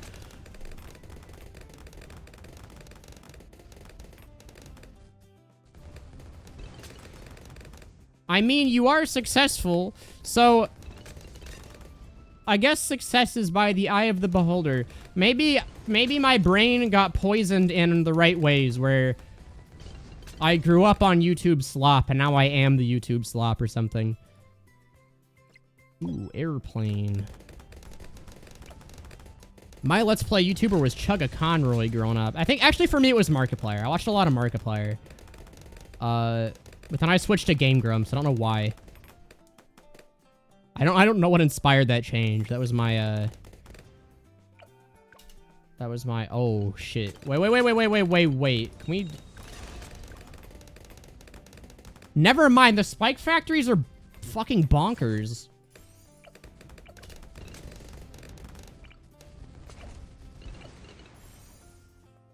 Dude, what on earth? I don't even have the comm engineer. We've been winning with poverty income. Hello? The best build in the game? Curious George taught you so much. I'm gonna be real. Curious George is probably one of the best children's cartoons I've ever seen. Like, it's... I don't know what they did to the production value of that, but it's so smooth. Like, there are a lot of kid shows where it's like, if I was a parent, I would totally watch the entire thing with my kid. Hell, if I, like, was a stoner, I'd probably put it on in the background. And Curious George is one of them.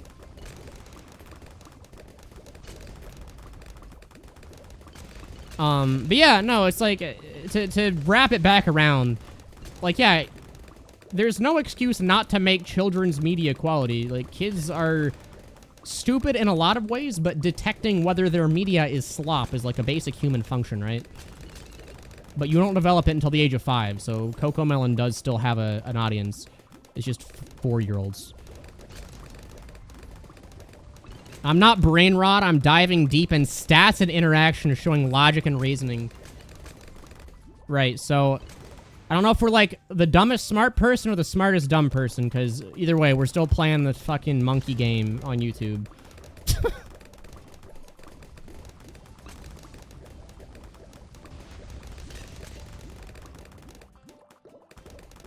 Kids in the 70s were growing up with Bronze Age Superman.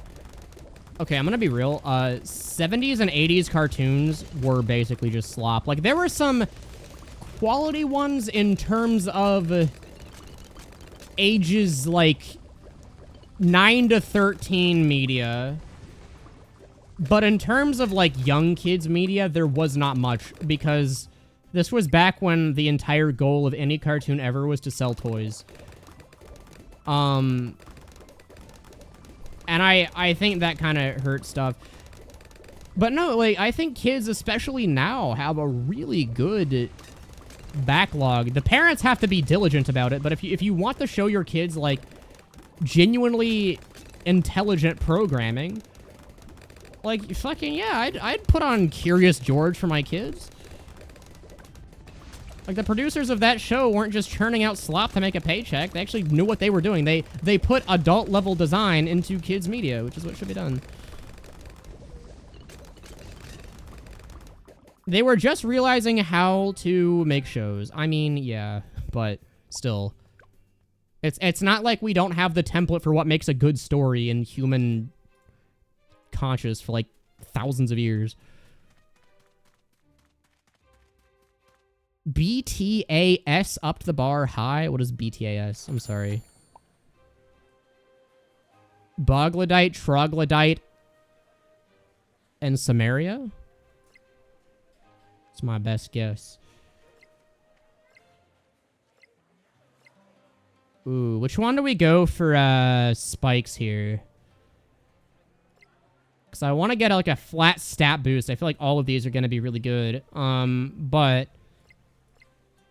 do the spikes benefit more from pierce or damage? Actually, wait, it's damage. Because all of my... I think like spikes are the only things that need pierce. But my bombs get damaged too, which is good. Oh, Batman the Animated Series, yeah. Okay, so we're talking about different levels of cartoons. Like, you're talking like TVY7, I think would be the rating for that. Oh, I'm poor. I can't even afford this. Here, we'll just get rid of Splody Darts. I don't need that. Cool. Yeah, like, there's a lot of really good TVY7 on up stuff. Like, Cartoon Network...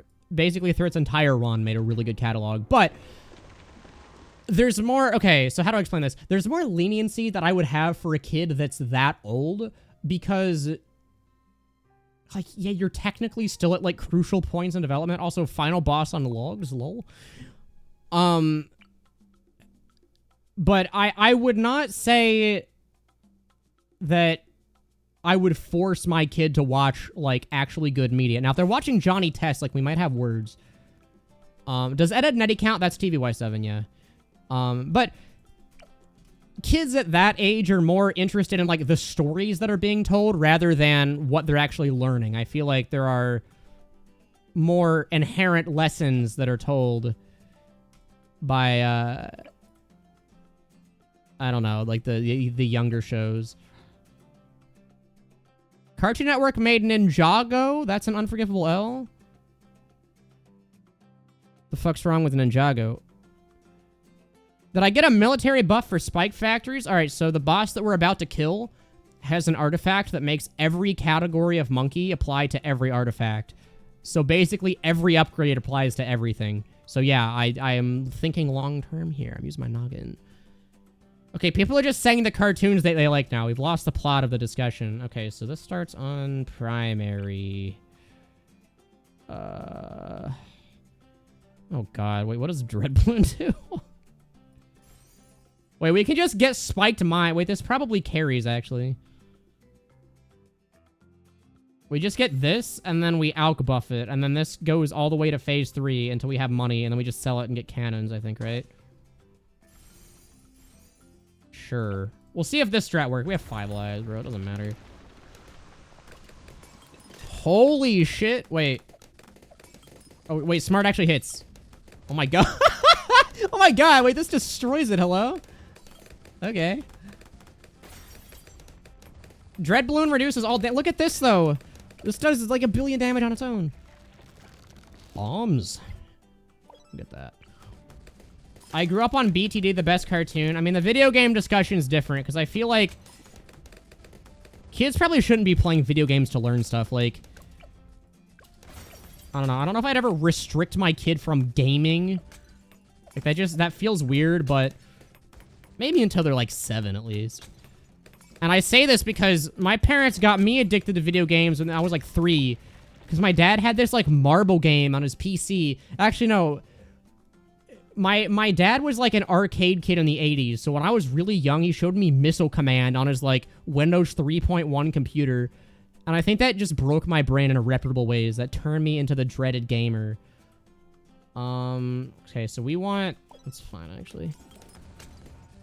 Do we have anyone else that grew up watching the annoying Orange TV show? No, I think they all died. I don't think any of them, like, remember to breathe.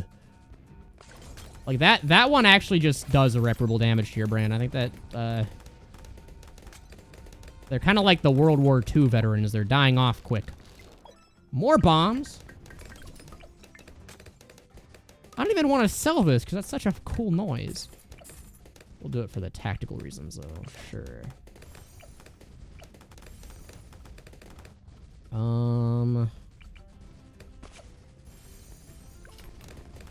Holy shit. What is my build? This is an insane run already. Missile Command, my dad is cultured. Oh my god. My dad, like, he still plays some games. I think he's playing Skyrim right now. I showed him Skyrim recently. He's having a lot of fun with that. But he is, like, actually cracked at arcade games. And, like, I don't see him lock in much. But it's like he just immediately snaps back to being a teenager once I showed him MAME. And he booted up, oh, what was it? It was some game that had a scroll wheel, or not a scroll wheel, like a ball bearing that you spun to do shit. And he, like, went insane. Like, even me at the age of, like, 20, having played games for most of my life, I could not keep up. The only game I can even kind of keep up with him on is Xevious. And I'm literally only good at that if I have a mouse and keyboard.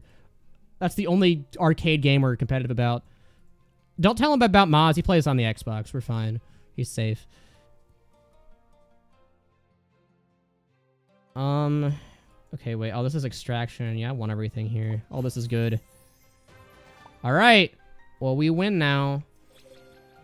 Is my dad big on Galaga? No. So, my mom is, though. And it's really funny, because my mom was not an arcade kid by any means. But if I break out, like, Galaga or specifically Miss Pac-Man, I will watch her, like, clean the floor with everyone. I don't know why both of my parents are gamers and everything. That's, like, so weird to think about, but... Actually, shit, I didn't even stand a chance. I was doomed to be a nerd. But... Still, like... It's really funny. I don't know why, but my 40-year-old father's fucking loves Skyrim for some reason. Yeah, it's a good dad game, honestly. Like, it's a simple enough RPG to understand, but it's complex enough that, like, the stereotypical dad would get really into it. My dad's not a tech nerd. No, he owns a Mac. I'm sorry. He's close, though. Okay, all of these are kind of bad. So... I mean, we could do something funny. Here's the deal. We can make another spike balls. We can rebuild it. But we can also make us mines. We can make them blow up. No airflow Mac. My dad'll sit there. It's actually... He'll sit there and complain about Windows. I won't get into, like, family stuff much, but he's been complaining for the last, like, several months about how much he hates Windows. Like, he has a vendetta. And I'm like, wow, that sucks. Like, and he's like, oh, it's so slow. I hate Windows. When I use my Mac, it works fine. So finally, one day, I was visiting my parents for Christmas. I'm like, all right, what's the deal here? Why do we hate Windows? Do you have viruses or what? And I ran MS-Info 32 on his computer and saw that he had 4 gigabytes of RAM and was trying to run the most insane softwares you could ever see. So I said, all right, if you give me $20, I will make this not terrible. And then I just bought RAM for him, and now it actually functions. Get my parents on Linux. Everyone, okay... All of you people in chat are doomed to make me rant. The Linux people are nerds. I'm sorry. Like, you're nerds in a bad way. Everyone who's like, just use Linux. It's so easy. All you have to learn is bash and kernels and all these fucking garbage commands to install the file browser and Chrome. And it's like, I'm not gonna make anyone do that. I'm not making myself do that. You want to know why? Because I don't want to sit there and go through that much of a learning curve. So, yeah, people swear up and down, oh, you don't need to learn that much with Linux. There's more than you think. And yeah, I'm sorry, I'm not putting anyone through that learning curve. Okay. Do we have to take this route? Yeah. I guess I could skip that. We'll try it, actually. I think I'm fine. So, the other problem, too, with Linux is... And I've had a lot of people... Because I'm, like, technically in the category of tech-savvy enough to use Linux. But then I explain... Okay, so here are the programs that I need to run on a regular basis. TF2, OBS, the Adobe Suite, Hammer... Okay, now how many of those can Linux run? Because the answer is like 1/2. TF2 kind of runs on Linux. Like, it's... I'm sorry, but I would rather just de-shitify Windows by downloading the 100 things you can download for that. Adobe's trash, okay, that's fine. You're allowed to think that. But if you actually require use of its software, you're probably going to change your mind. Because there do not exist good Photoshop alternatives. I'm sorry, but there don't. People swear up and down GIMP is good, but no, like, if you need to do anything other than the most basic-ass image editing ever, Photoshop is so much better than anything else on the market. Like, it is better to install Windows and run Shut Up 10 or Shut Up 11 or whatever they have now. Yeah, I do have to run Hammer. I'm sorry. Like, that is a requirement for my job. I'll just get Photo P. Okay, so Photo P probably has at least 50% of what Photoshop can do, but it's not 100%, and I need at least 80, so yeah. It's not great, but it's free. I mean, the Adobe Suite's free, too, if you're cool.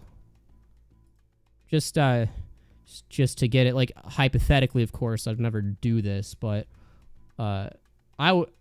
Adobe programs are really good if you don't pay for them.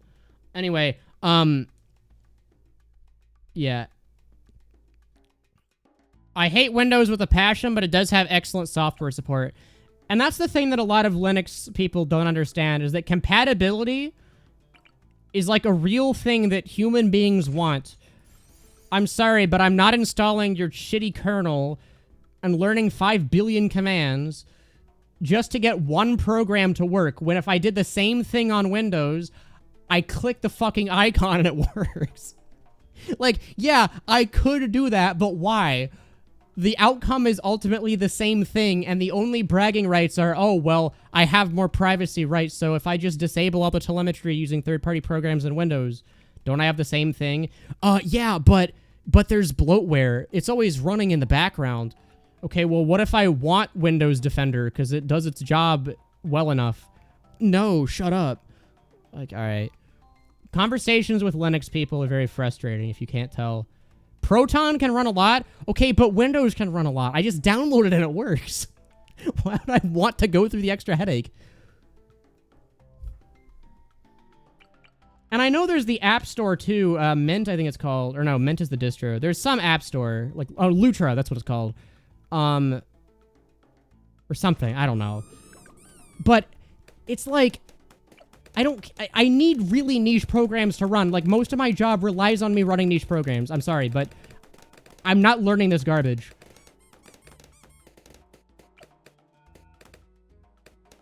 Compatibility wins. Like, yeah, I'm sure if you spent 1,000 hours hyper-optimizing both of them, Linux would come out on top. But for the bottom 99.9% of users, a de-bloated Windows is just gonna be better because of the compatibility. Lutris, yeah, there we go. That's what it's called. Yeah, sorry, I'm not a Linux user. I don't know your fancy terminology. Oh, just download and run Flatpaks. All right, does Hammer++ run on Linux? That's a good thing to test. Like, I'm not trying to dissuade you from using Linux, because at the point you already are, you're probably getting the value. What I'm trying to dissuade you from doing is assuming that it's a good solution for most people when it really just is not. Especially content creators. Like, content creators are probably the least vulnerable group of people, because we actually need, like, really niche shit to run. And the Adobe Suite and OBS. Where, like, yeah, they'll work on Linux if you have the patience of a god, but, like, we have other things to do. What would you recommend for de-bloating Windows? Shut Up 10, I think is what it's called, is a really good one. Honestly, I'm gonna be real. You can probably find better solutions on Reddit. Like, this is the one thing I would recommend using Reddit voluntarily for, is niche tech help like this. Because if they know anything, it's how to make tech not annoying. Like, that's the one credit that I'll give them. You're staring at the duck? What the fuck kind of bird do you think this is? It's not a duck.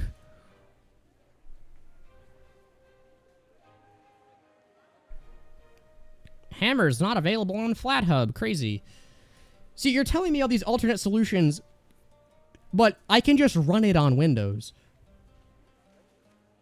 I can just do that. Okay, what do we get here? Like, none of these look amazing, actually. This isn't bad. This gets us another free AUK, but I don't necessarily need that. Oh, there's a duck on the castle map. Sorry. I thought you were talking about the bird in the corner. Yeah, I don't know what they did to the AI of the little pets that roam around, but the rubber duck just doesn't work. Like, I've seen it fly off into far-reaching corners of the map before. Educate. You set the educate video in YouTube feedback. Like, okay, I'm sure it'll work, but I don't have the time and patience for this, too. That's the other thing. Like, by nature of being a content creator, I create content, which is what most of my time comes from. I mean, technically, that's the best, but I don't have a pontoon. Whatever, we'll do this. Does this... This upgrade right now is actually kind of annoying because we're not at the point in the game where they start you with enough money to just get it yet. So I actually have to farm a bit. The big pharma for it. Okay, that hits bottom lane too. Windows is fine as long as you can manage its problems and your hardware doesn't brick from it. Yeah, turn off auto updates. Like, that's honestly one of the best things you can do with Windows, which I think Shut Up 10 has built in. It's been so long since I've touched BTD6, you don't know what's going on with it. I mean, this is a separate game mode. It's basically a roguelite. So most of what you're seeing here is not just what the game is, technically. But... And yeah, there's a new monkey. It's gonna be the Bandito or Desperado. And he's awesome. The awesome red-blooded American cowboy monkey.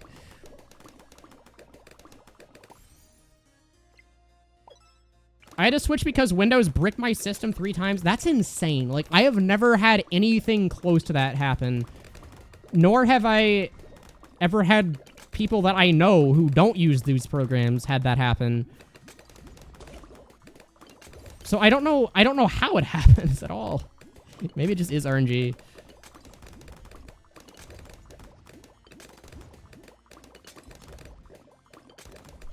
Yeah, like, Linux does do some things better, but compared to the compatibility issues, like, I would find it hard to recommend that as a general solution for most people. I'm sorry, but...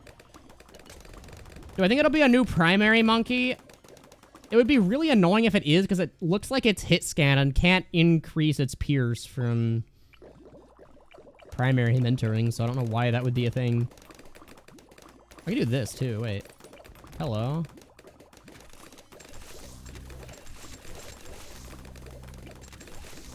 We can just make infinite money now. Let's go. Wait. Holy shit. Wait, we actually might have, like, the best farming setup possible. Oh my god. Because we can gold and foam them before they go into the trap, and then they make triple money through the trap, which doubles the money. Oh my god. Okay, wait. Oh, this is a gold tile. I thought I just got, like, insane RNG. Okay, that's... Ooh, these are bad. These are rough, and I'm poor. So here's the deal. This is a really fucking good artifact, but I don't need it.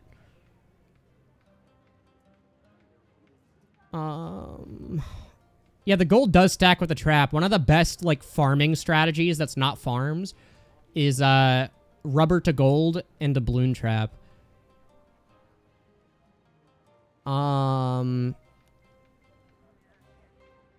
Okay, so this is bad. I mean, I can get the, like... I can get a glue gunner, but I don't need it, man.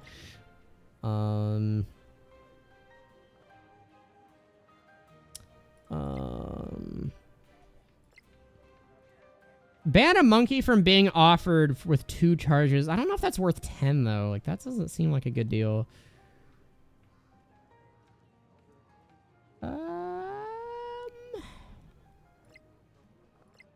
Shoot, I mean, I hate to waste the gold tile, but I don't really need anything here. I have 9, but there's nothing that I would willingly trade for the better things here, so I think we just go. I think we just suck it up. All right, so we get 1... Okay, hold on. So 1, 2, 3 normal chests, 2 campfires, and probably a gold from upper. And then we get 1, 2, 3... from lower, and one of them's a legend. I mean, let's just go upper. Why not? I'm in no rush. What does follow me do? It makes every monkey ADHD micro hell. It's probably really good, but it's so annoying to use that I never pick it up. Because it just turns everything into a dartling monkey, but you can't lock them in place. So, Windows 11 scares me. Yeah, I'm still on 10. I'm a little scared to upgrade. Left does have the sparkly chest, but I also get a legendary if I beat FaZe, which I probably will do, so... Okay, so let's test this. So if I do... Okay, so I need to put him, like, here. Okay, so this will be Bloon Trap. Oh, shit. Okay, well, whatever. What the fuck? Why is the traps, like, sideways? Now you get to listen to this noise constantly, by the way. That's the downside of Bloon Trap. But look how much money it makes. Like, holy shit, $1,000 just from that? Heartstopper.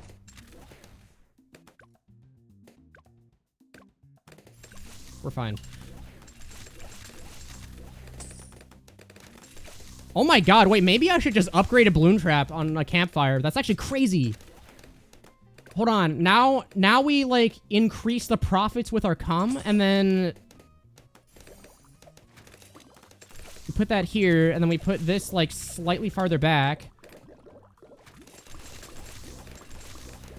Oh, but now he's popping him. Stop shooting him. Don't do that. Alright, let's see how much money this gets. 625. Alright, why was it less? What the fuck? Is there some, like, overflow thing? What? What's happening? Is it just fortifieds going in and eating up the piers? What's going on?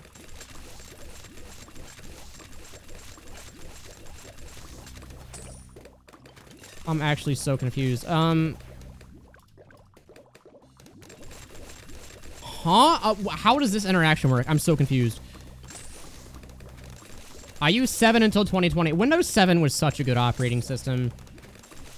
Like, I don't know. I've not used it in a while, so I won't, like, fully conceptualize whether that's nostalgia-driven, but I just remember it working, and that's it. Around 10 plus has reduced income. Okay, that makes sense. But still, like, we're still getting so much money. Hi. Whoa. I just got back and the first thing I heard is let's increase the profits with our comm. Like, we're insane. Oh, God. Oh, God. Wait, Heartstopper's not up. Save me, single spiked mine. It actually... I said that jokingly, but it actually did. What the fuck? So basically, if we can afford this, we win. Also... Holy shit. Look at the mob. Look at the mob knockback. That's crazy.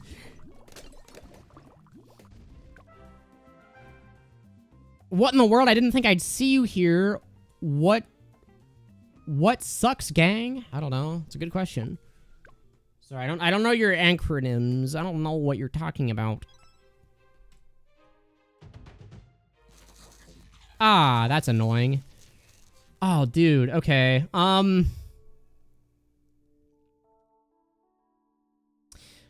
Okay, how are we managing this? The sub can't even see camo. It's literally just the spikes. Actually, wait. Oh, that's all of our money, though. That's all of our money.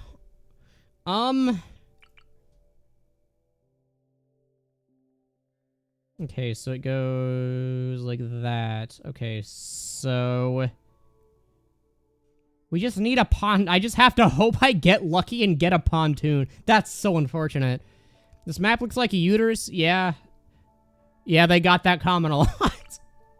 Okay, here's the deal. We just have to save until we get Spike Storm. That's 9 grand? Brother, that sucks. Okay, well, hold on. We can actually, like, optimize this more. So what we do is we get...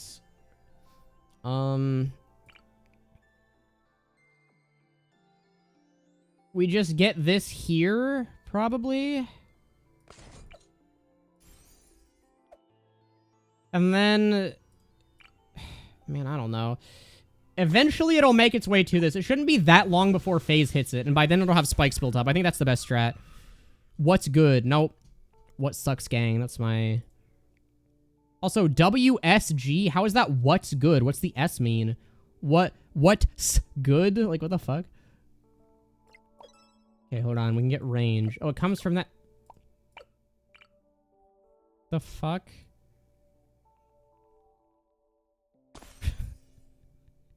Why? Okay, whatever. I won't ask.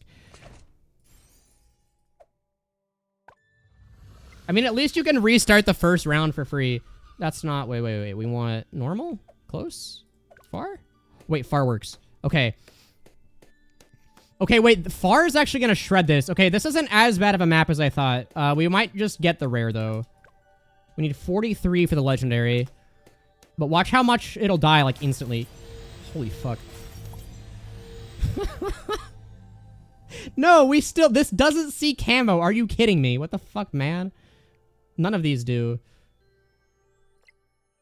I mean, I guess just inspiration. Like, range on Spike Factory is gonna be good.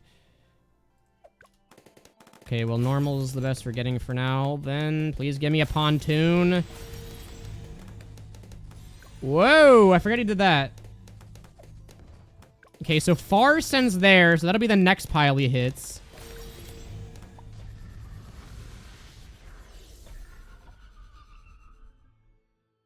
We got one. We got one. Okay. Please. Here's fine. I don't care. Holy shit. Okay, now, here's the deal. I have to fiddle with the targeting, but we put one of these in the middle, and then, oh,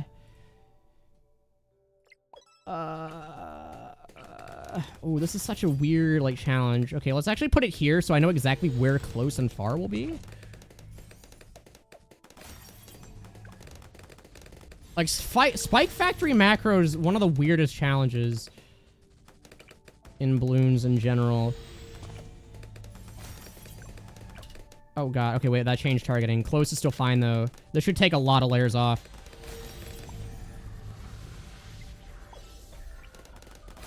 Holy shit.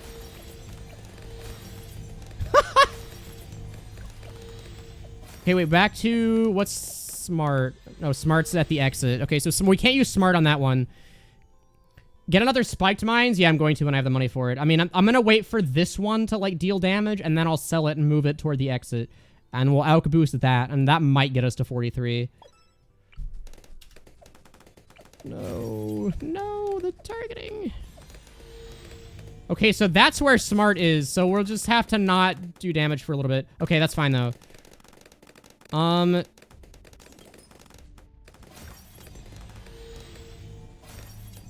What the fuck? Why did the targeting change?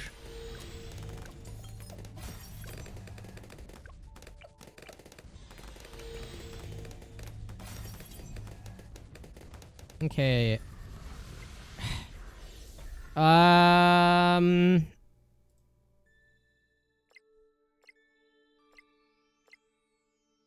Ooh. Okay, how does the math work out? So, does pierce or damage give more Spike Factory damage? Because I don't know how much, like, damage per hit the spiked mine does. It has to be pierce, right? Because surely it's more than one. But I guess it's not additive. Okay, so...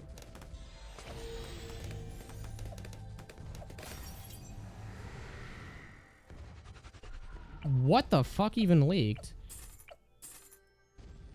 Thought I was able to leak one thing at least.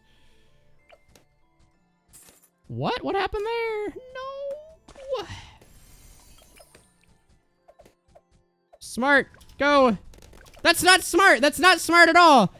That's like stupid spikes. I hate the Spike Factory target. Why? They're both going there. Why is smart not the exit? Okay, well, that's annoying. Ninja Kiwi, add a fucking manual targeting for the Spike Factory.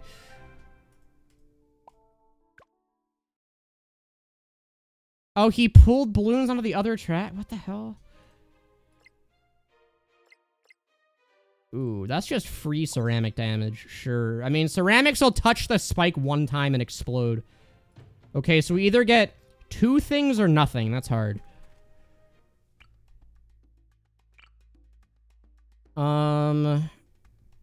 Okay, this one should be easy. Let me try again on the balloon trap strat, though.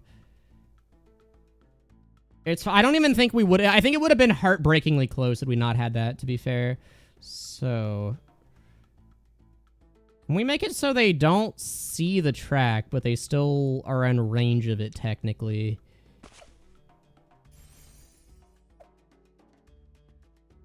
Okay, that'll be that guy, and then...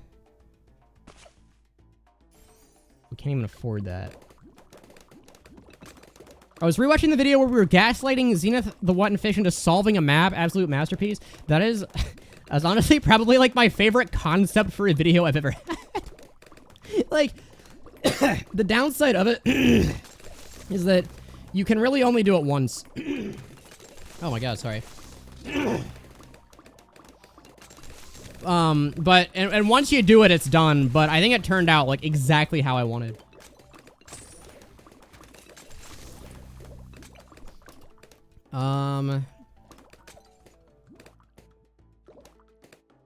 What? Oh, the foam is getting eaten by the things like immediately. Okay. Dude, the stupid like the stupid camos are like eating the. Okay. There we go. So this should make like hella bread. All right. Wait. I'll put this here, and that it's like slightly better, I think, right?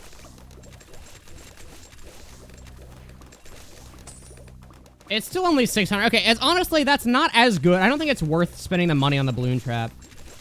See, it's not making that much money. He probably won't even pay himself off. Like, just getting 2 foams is probably more economical. Just based on how long the rounds actually tend to last. Yeah, the Skinner box video. Again, it's my favorite concept for a video. Dude, what the hell? We perma-stall a Moab with 2 engineers? That's insane.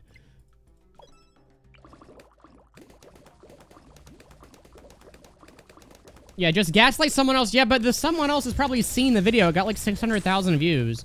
Like, again, once the idea of it is out there, it's done. Well, let's just do this now. Like, I think we're probably fine, but... Yeah, I was a devil back then. I've since reformed my ways. I would never do that again, of course, but... Back then, I was a real demon. Yeah, no, the first section just being a timer was, like, actually... I'm sorry, like, I don't want to, like, gas myself up too much, but... It's probably the funniest idea I've ever had for a puzzle. Is just the entire room is a red herring and it opens on a timer, but there's so much shit to keep track of that you realistically won't within the span of 10 minutes that you have no idea what you did, and then I make the next section really hard so you inevitably have to redo it. That just seems bad. I don't know why you'd ever do that.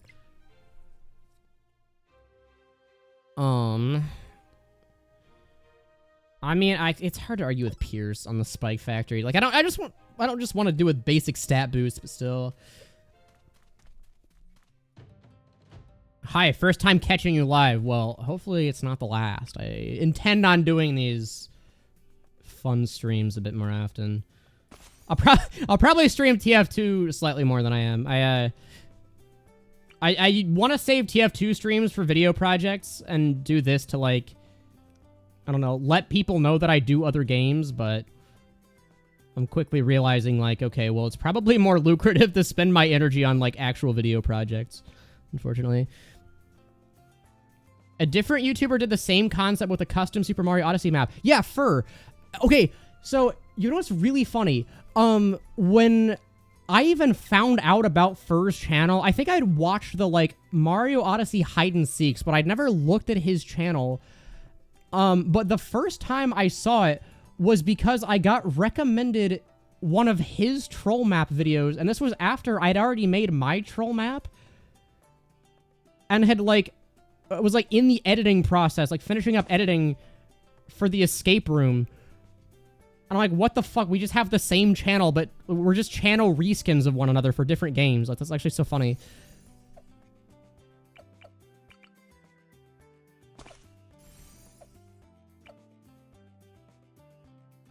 What are my thoughts on Silksong? I've not played... It's my shameful admission. I've not seen or played Bug Game. What was it called, man? I don't know. It's just not my cup of tea. Well, kind of is, actually, but I've not played it. The thing about Metroidvanias like that is that range matters. I found out that the range of your basic attack greatly affects my enjoyment of the game. Like, I really like Metroids because you can shoot things, but the ones where you have to physically attack right up next to something and you take damage if you touch it, just, I don't know, those annoy me. Like, the precision required to play is just, I don't know, too stressful. Hollow Knight, thank you, sorry. Get off the homepage, I'm tired of you. No, I will curse you with being on my homepage forever. I'm actually going to be the only video you're allowed to click anymore. If you watch another video, YouTube just forcibly switches it over to my channel. You were surprised me and Fur weren't the same channel. Yeah, I mean, like, we both kind of have, like, the nerd voice, right? It is what it is. Morally neutral observation applies to myself, too. But... oh... wait, what's actually hitting them? Oh, it's the arcane bolts. Wait, they can see camo? Okay, that's weird. I enjoy Metroidvania, but not Igavania? Yeah, if I knew what that meant, I'd probably agree. I'm allergic to melee. I'm sorry. I like the range. I don't like the melee. If I was playing a game where touching things didn't damage you, then maybe, but... it's just the amount of precision that's necessary for every single interaction just wraps the game around the being stressful as a net.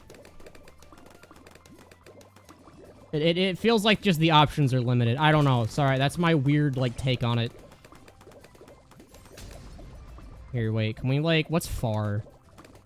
Okay, that's the same thing as smart. I'm glad those are different targeting options. That's really cool.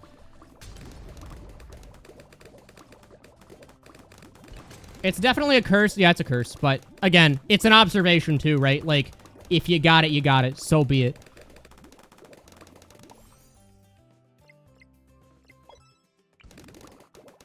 Which is also really funny, because I think Fur also does, like, Mario Chuckle Horse.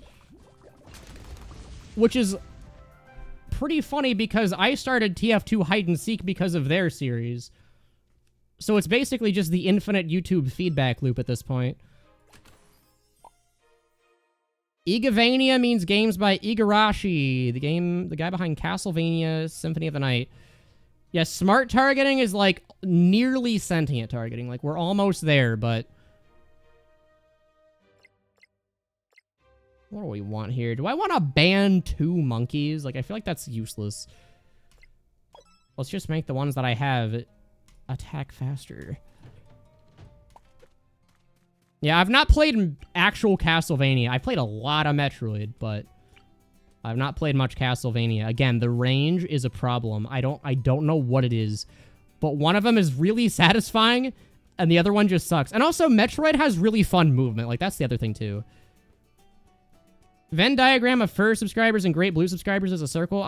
So, okay, my admission is that I've actually thought a lot about what the crossover between, like, TF2 and other games is, and Mario Odyssey is one that I've considered, and I just don't think it's that high. I think you can eventually become a big enough creator in your own right that you breach into, like, mainstream gaming space.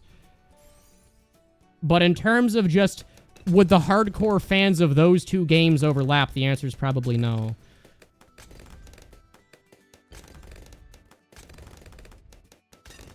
Smart for Spikes is along the map.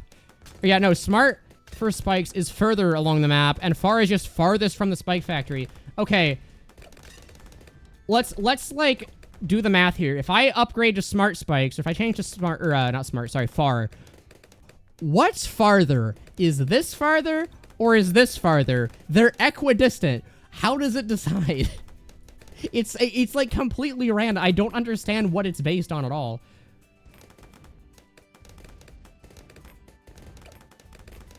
And what would be nice is if far was always the one farthest up the track, and smart was always the one farthest behind the track, because they basically do the same thing anyway, so at least they'd have different functions at that point, but no. No, we have to have 2 targeting options out of 4 that do the same thing. No, we can't have manual targeting. The technology just simply isn't there. Metroid Fusion scaring 17-year-old me. I like the horror atmosphere of Metroid Fusion. That was very well done. Smart is better for multi-lane? Okay, here's the deal. Add a fucking target button and let me decide where I want them. Like, that's... You can do that with any other targetable tower in the game. I don't know why Spike Factory is the exception. I know they're already good, but who's using smart spikes as a cross path with anything else? Having speed and pierce is always better.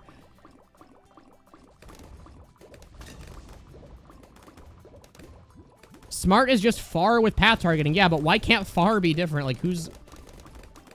I don't know. It's so restricted for no reason. And I think they've been asked to do it before, too, and they're just like, no. Like, alright, well, great, thanks. And then every update, too, they're like, okay, well, let's buff the Spike Factory's bottom path to do more random garbage instead of just giving it the thing people want, because people aren't using it for some reason. Like, wow, I wonder why that is.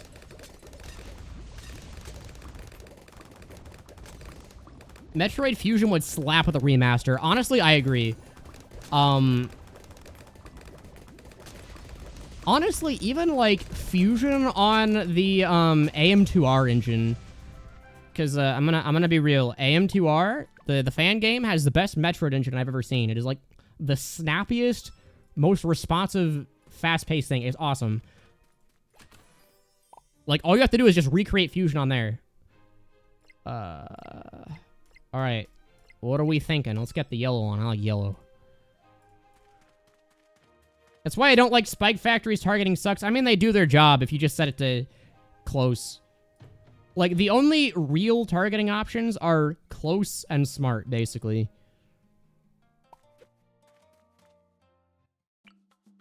Yeah, I enjoyed, Dread.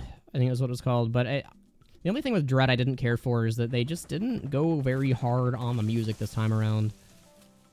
Which is something that Metroid games usually do really well, even if they're in the bit-crushed era music. Wait, can I... Surely not, right? No, I'm not. Never mind. I'm not saving $800 here. What if I put you here? Oh my god, we have just enough. Yeah, I mean, the spiked mines is pretty much an instant win. If you have one, what's your favorite Star Wars game? I honestly can't say I have one. I've not played too many Star Wars games ever. Like, actually, genuinely, probably the only one that I've played with any regularity is Lego Star Wars. When I was, like, really young.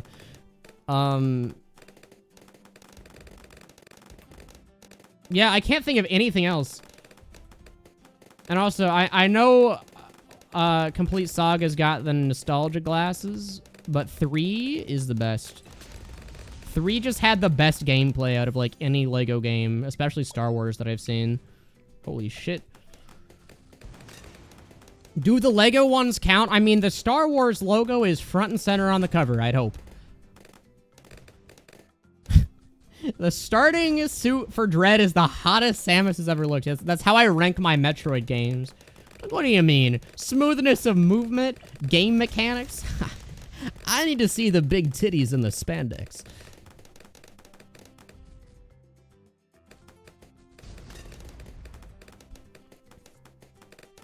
They tie with Empire War. I don't know. I've never been a Star Wars game fan.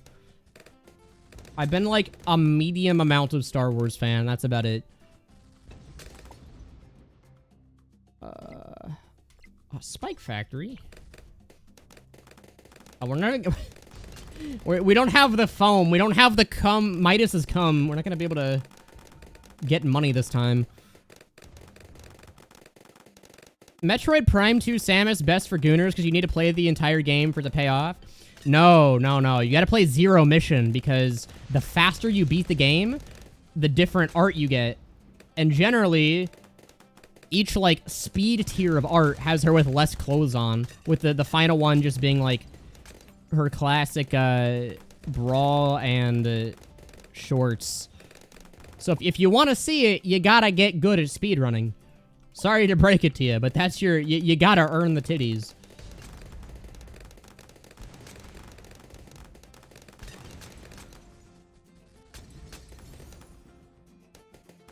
Let's see. What can we... Realistically speaking, do I need other strategies other than ALK-boosted super mines? I feel like that just kind of does everything. Also, Azili does fucking nothing. Actually, she's getting some pops. Yeah, no, when she hits a Moab, like, that's important, but... Here's the thing. The Moabs touch a spike and vibrate until they explode. So... I think Moab damage is a solved issue here. The armor stays on. Okay, well, you just outed yourself as European or Canadian, so congrats. Ooh. Holy shit, that looks insane. 0, 0, 0 bomb? Actually, I'm gonna be real, this might be too expensive. I'm looking at this pretty hard, but this just might not be in the cards. Because the strategy we have already requires a pretty heavy investment from the Spike Factory. But I can't justify spending 10 grand on this and not just another Smart Spikes. Does it have camo detect? Yeah, all the Spike Factories do. This also isn't bad, but again, I don't need this necessarily. All right, well, here's what we'll do then. Let's get started on... Ooh. What's, like, the next best Spike Factory, do we think? Yeah, the Super does, but again, so does the Spike Factory. Like, it doesn't matter. Again, one Spiked Mines deals with literally any camo balloon ever, even DDTs. It's just really good. I kind of want a Bomb Blitz, but it's too expensive. I just can't justify.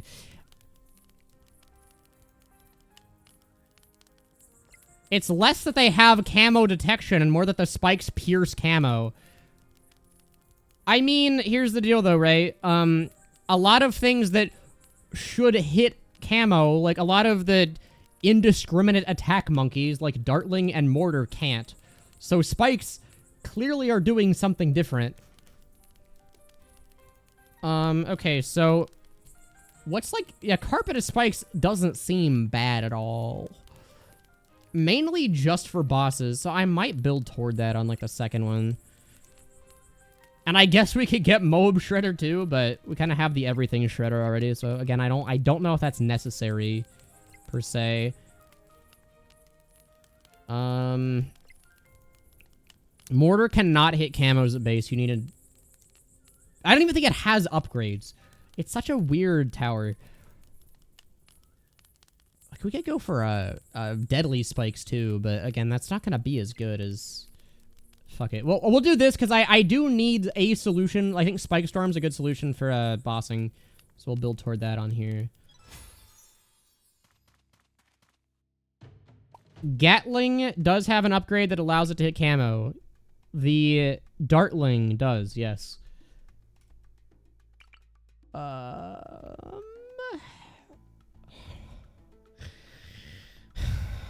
This map, man. Why do you make me think of prime numbers?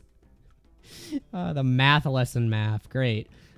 Here, at least, here. Smart Spikes is actually gonna do something. Holy shit. That should be good, and we can get an engineer in the front. Look at this. Look at that. Look at that. Mortar can hit camos if you go bottom path and strip the camo. Yeah, but you have to strip the camo is the problem. Okay. What the fuck? Okay, so... What? Hello? Why did it guess the path wrong there for a second? It forgot its prime numbers. Okay, so now we get Midas's come up here. And now we gold all the balloons.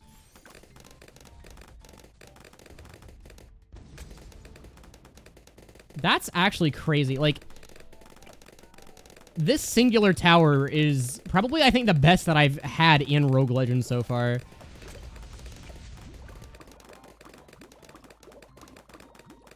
I thought Mortar had an upgrade that let it remove camo. That's an upgrade, but it's not hitting camo balloons. It's removing them of camo, which normally doesn't matter. But like if you're fighting, what would it be? Phase, then it does. Because you can't de-camo phase with weak de-camos like that. Dude, what's up with the smart spikes here, man? Make up your mind. Pick a path, man. Oh, it actually does grant inherent camo detection in the code. Okay, no, I see. That makes sense. This is absurd. The fact that a spike factory permastalls mobs is, like, nuts. They're just having conniptions when they get to the pile. It's like a fish actually feeding on little foods there. Here, we'll get a guy. Actually, do we want a guy? I just kind of want another factory. The tower just does it all. It honestly does. Which, okay, that's the one thing out of the Rogue Legends that I played that's, like, kind of a problem. Is it feels like you are either winning hard or barely scraping by. Like, there are no average runs. You're either coping or hoping, I guess. I don't know. Alright, let's get another one. Yeah! Fuck him up, Spiky Mikey. Yeah, I know the projectile knocks back. I'm not asking how it happens. I'm just commenting that it's funny. Like, I'm aware of the mechanics of that, but... The path diverge shortly after the same start. Yeah, but shouldn't it immediately set what the path is the second the round starts? Like, I thought that's how it worked. And I've never peered into the Matrix with BTD's code, but... That's how a lot of roguelites go in my experience. Maybe. Okay, my main roguelike experience is like Risk of Rain, and there definitely are a thing as average runs there. And there are god runs, and there are cope runs, but it's more of a bell curve rather than... Like, I don't know. Rather than either you're winning or you're losing.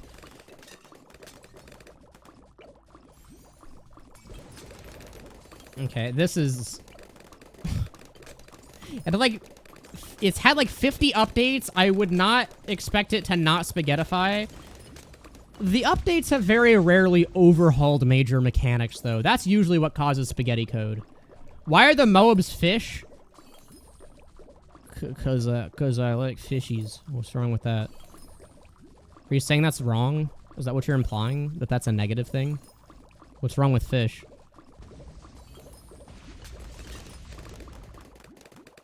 Well, this is really thrilling here. I'm glad that I get to watch the entire process of things going all the way down the track and then exploding in the same singularity here. Here, we're gonna get a spike storm just so we can speed it up. This is a Moab Shredder. How much damage does this do? Holy shit.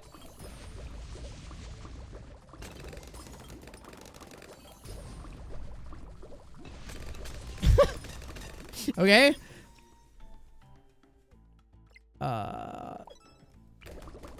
What's my take on Seekers of the Storm? It's actually good now. Like, I really enjoy it after patch 3. Because Because the characters not being fun was my main complaint. And I do still play modded, because there are still a couple things that I prefer not to deal with, but, like, Seeker is probably my favorite character now, so. What do I think of pelicans? They're stupid. Actually, they're kind of cute, but they're stupid. That I do some cleaning in my friends list. If you're talking about Steam, yeah. If you're wondering, like, if I unfriended you on Steam, that is probably why. Uh-oh. Okay, we have a problem.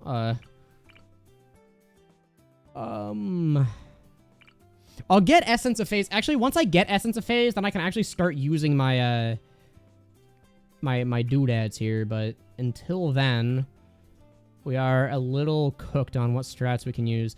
Tell you what, let's,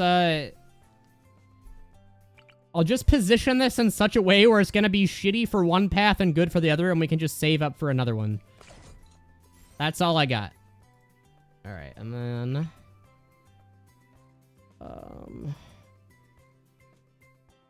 I mean, wherever I place this isn't gonna matter. I'll place it like... Wait.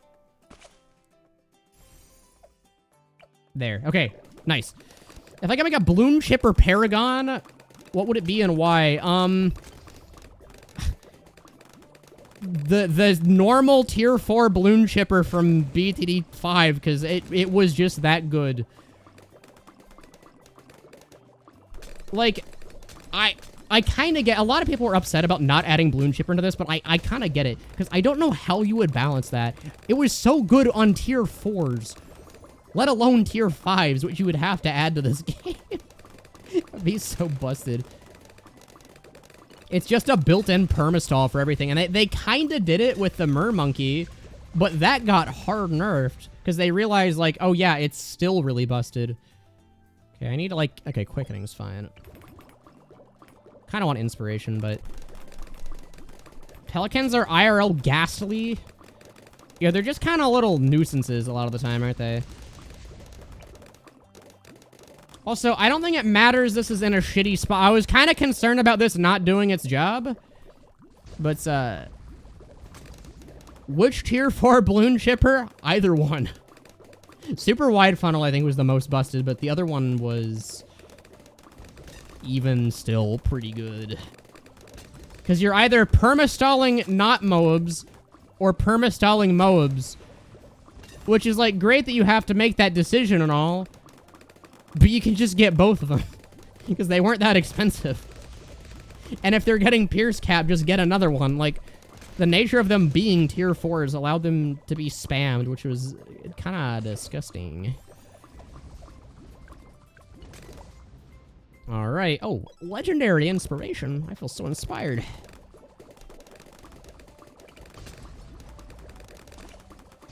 My god, they have so much range.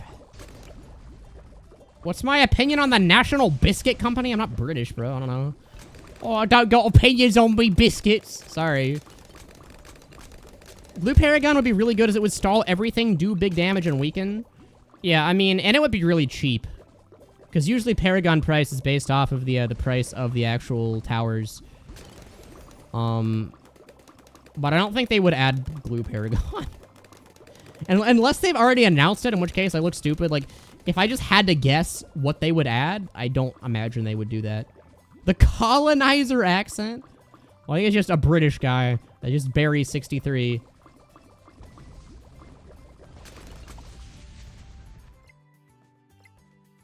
Spiked mites. Don't mind if I do. National Biscuit Company is American? Oh, well. Would you look at that? Even still, I don't have an opinion. I don't eat biscuits, I'm sorry. Yeah, it's the start of round stem. Like, Smart Spikes does work for the one bonus that's good. It's just the targeting sucks. I honestly forgot the, like, middle path. One of these looks way cooler here. Let's just add this and watch it destroy everything in this lane. Holy shit.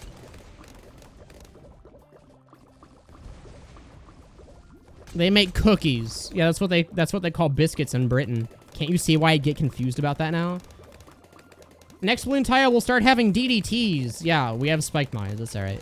We'll deal.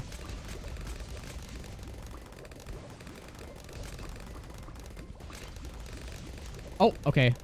Crisis averted. The second one in the back is still there with its entire column of spikes.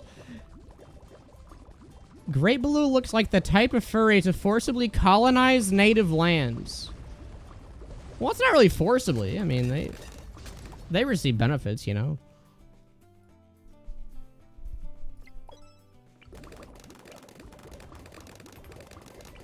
All right. Let's add another spike of mines.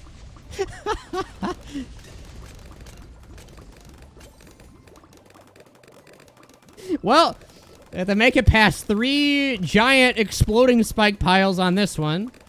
So we'll see what's we'll see if they can make it past number 1. All right, number 1's still holding up. Will they get to number 2? Ah. Oh, they did. They made it through. All right, number 2 out of 3 is still holding strong though. It's an absurd strategy. Holy shit. They're version 1 European, which is never good. I will not disrespect the Brits. Because the Germans are right there. Alright? British people are just depressed, but German people are cocky. And being annoying is a much less forgivable sin.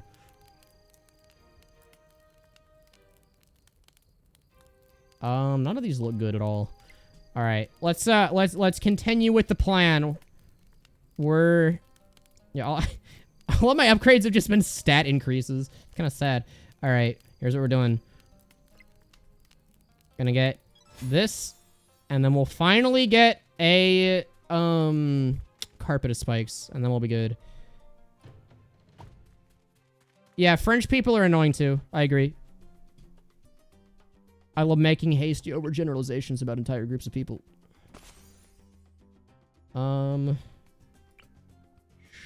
Sure. The French are just pathetic. Wow, okay. That's a way to put it, I guess. Here, there's not really like an end to this map, so we'll do that. There we go. We'll see what this can and can't hold. Donated 5 Canadian dollars. Making fun of the Brits has always been a strange case to me. Hey, thanks for the 5 Canadian dollars. Yeah, listen, making fun of the Brits, like, that's a dead meme. Anyone can do that, right? It takes a real man to make fun of the Swedish. Or really anyone from the cold areas of Europe. And especially Germany.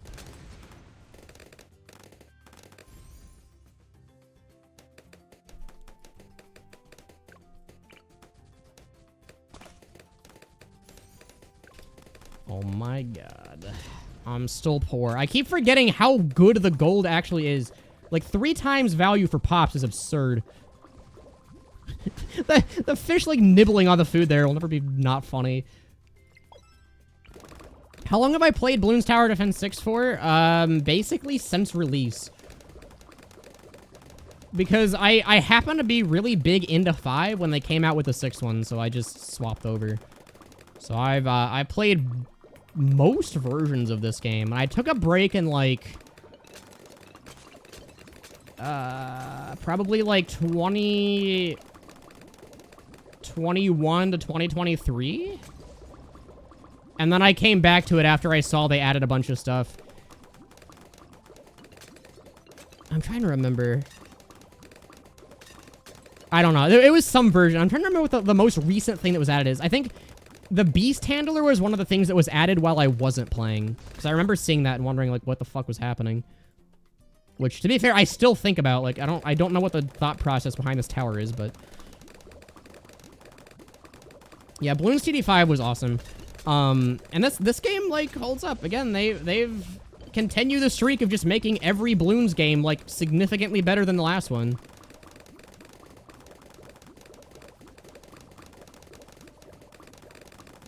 I was watching your newest Chuckle Horse video when I got the stream notification and realized you were 2 hours late. Yeah, How about show up on time next time, all right? We were waiting for you. We were sitting there wondering where you were. And now you finally show up 2 hours late? No warning or anything?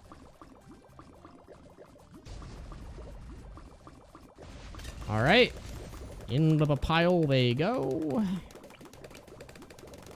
Yeah, I'm surprised TD5 still gets updated too. I don't understand, like, what the incentive is. Holy shit.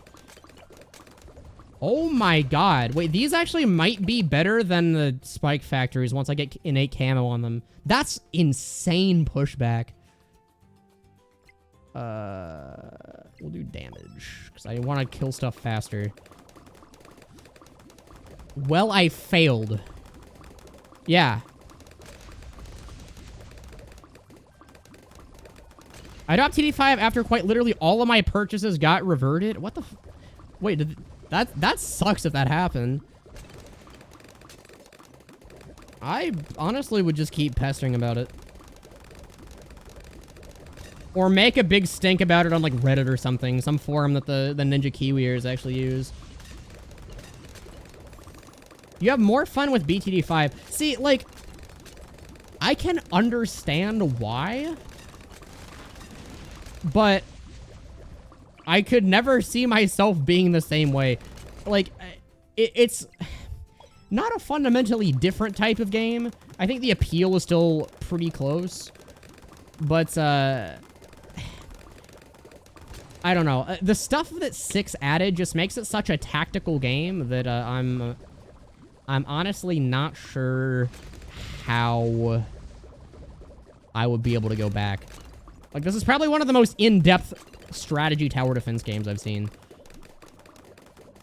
And 5 was solid, but it just wasn't that. How is this mode? It's pretty fun. I would recommend trying it if you're interested. Again, they've updated it a lot more recently to the point where a lot of the annoying stuff that happened with it on release was ironed out. Which, for instance, like, there are varieties of encounters now. All of the encounters aren't just exactly the same. And, yeah,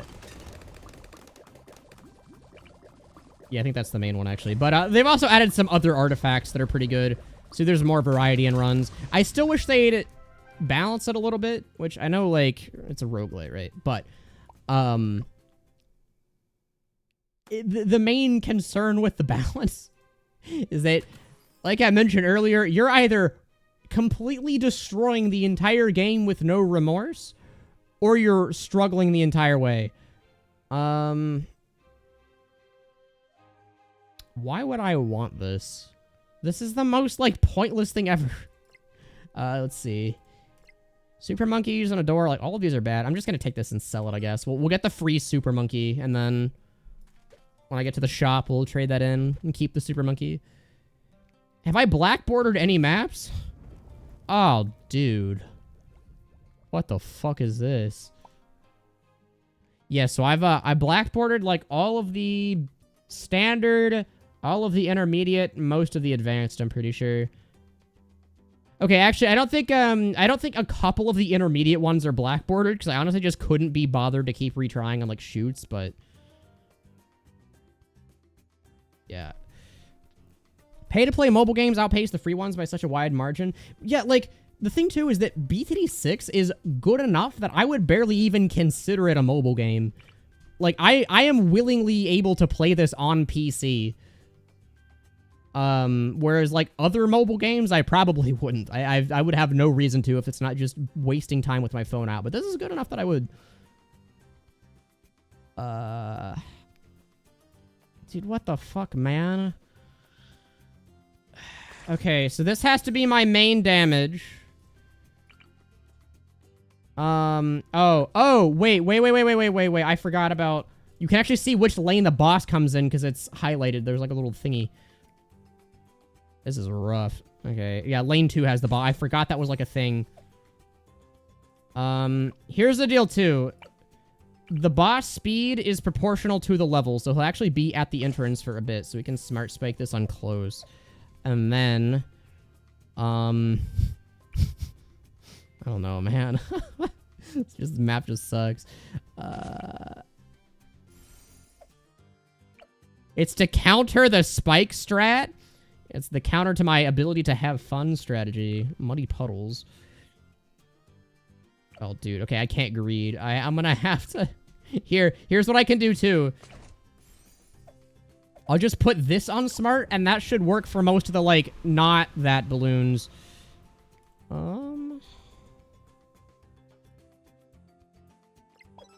Damn.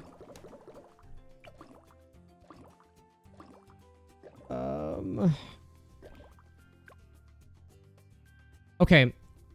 So... the arrows were going down lane 3. The boss marker was on lane 2, and the actual balloon spawned from lane 1. Why? This is a fucking spaghetti code game, dude. At least it's not bloody puddles. I guess so. I guess it could go from Hitler map to super Hitler map. Dude, I don't know what I'm gonna do about camos. Like, we can try the spike factory, but I'm not convinced, honestly.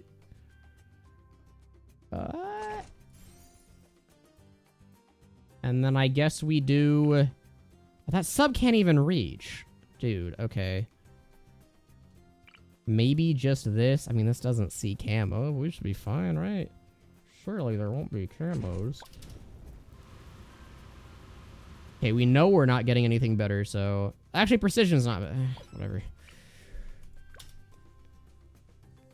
Alright, how much damage does this do? It goes from 0 to... holy shit. Okay.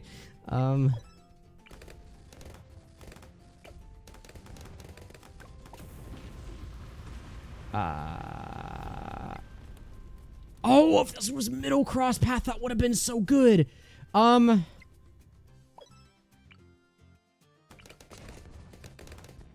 we're fine. Wait. I'm like constantly regenerating lives anyway. Oh, dude. This is so annoying. Holy shit. Azili, like, here, I guess, to decam out. This is the most annoying fucking map. Because the lanes switch every time I knock down a tier. What the fuck? I have to spend my money on just killing the actual balloons. I can't even spend it on mob defense.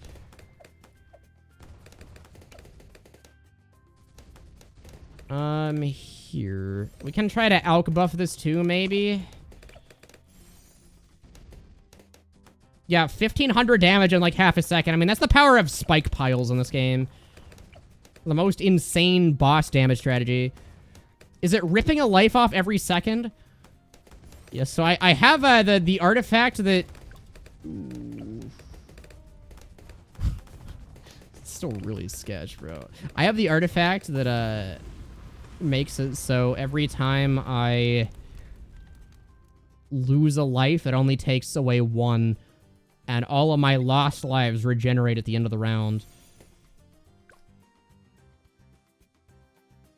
Do we lose? Is that enough to lose? Oh, because they got fucking stunned. Okay, this is a really cool boss.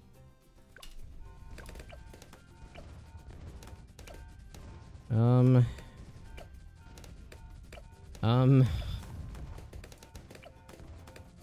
can't even sell it. Why is it this boss, bro? Let me sell the fucking tower! I got the rare reward. That's the best I can possibly hope for here. Blastopolis is probably the most annoying fucking boss. Like, I'm sorry, but I don't know what they were thinking with the design of this one. Yeah, let's just have it... unlike Vortex, where tower placement can actually, like, dodge the stun, let's just have this stun everything, anywhere. And also reduces their range and puts random garbage on the map that blocks line of sight. Like, okay, that's really cool. Can I sell you? No? You have to get to 43. We're not getting to 43. Can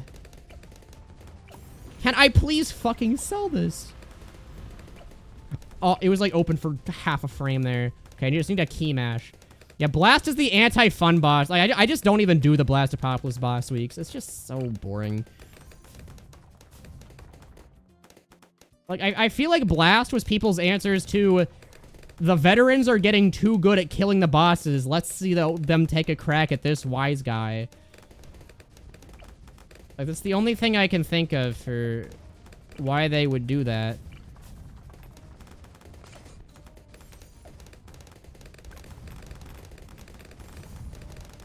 Yeah, we're not getting to 43. I mean, we didn't do bad for Bloody Puddle, or for Muddy Puddles, though. Again, if I was able to sell, like, that might help, but no. Blast stuns the most expensive, closest tower, and furthest away. Yeah, but the problem with boss runs is that you kind of have to put expensive towers down. Like, that's something that applies to every tower type versus Vortex, where it's like, okay, well, you can try to use, like, far attacking towers. Like, that varies the strategy. Does any tower clear the blockers? Nope. Nope. And he also just stuns, like, a lot of towers. It's not just the most expensive towers, or it's not just 3 of them. Like, if you get to Elite Blast, it's a bunch. I mean, we kind of just have to go the stat bonus. Like, the only ones that I've gotten that are worth taking are the stat bonuses. Cringe Boss, yeah, it's not the pinnacle of their design, but we will deal. All right. Gee, howdy. Wonder what I'm gonna do for this map. And then get the comm engineer. We'll be good.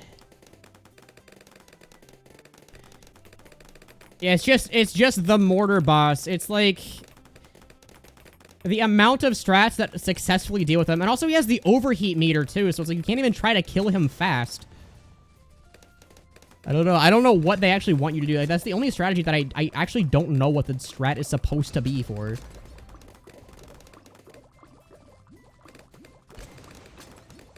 And every boss that they've added has just kind of been worse and worse, I've noticed. It's like, again, I feel like people got too good at beating the not cringe bosses, so they're like, okay, well, we'll just make the boss that constantly drains your lives and makes it so you can't buff towers and makes it so it summons ghost Moabs, but also these bigger ghost Moabs alongside those ones. And if you don't kill those, then they lose life. It's like, can we just have the ones that just have a fuck ton of HP again? Those were fun. That actually made for a fun puzzle.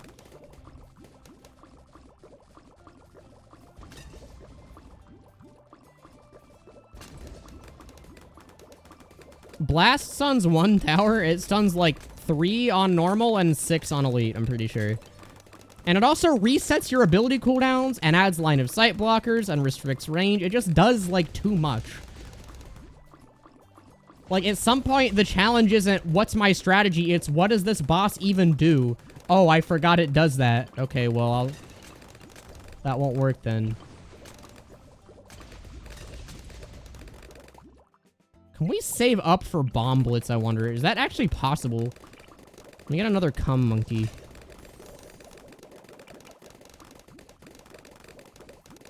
Tower that guns down your monkey. Yeah, basically, it's just the balloon with a giant Glock being held by a giant hand that just shoots your monkey and sells it for $0. Like, awesome.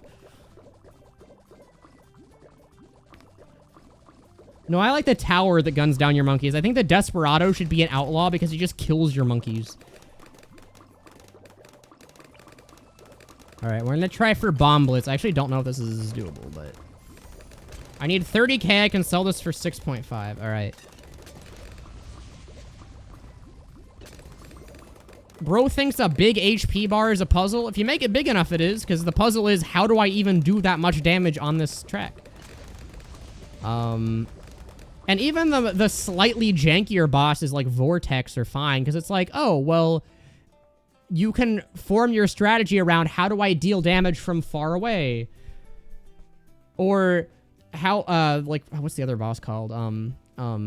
Phase. There's like, okay, how do I deal damage with camo restrictions? I think Phase has a little bit of annoying stuff, but... Like, those are more interesting because they give you enough restrictions to make it hard. but not to be annoying. And, like, the Lich and Blastopopolis just don't do that. It's just too much stuff.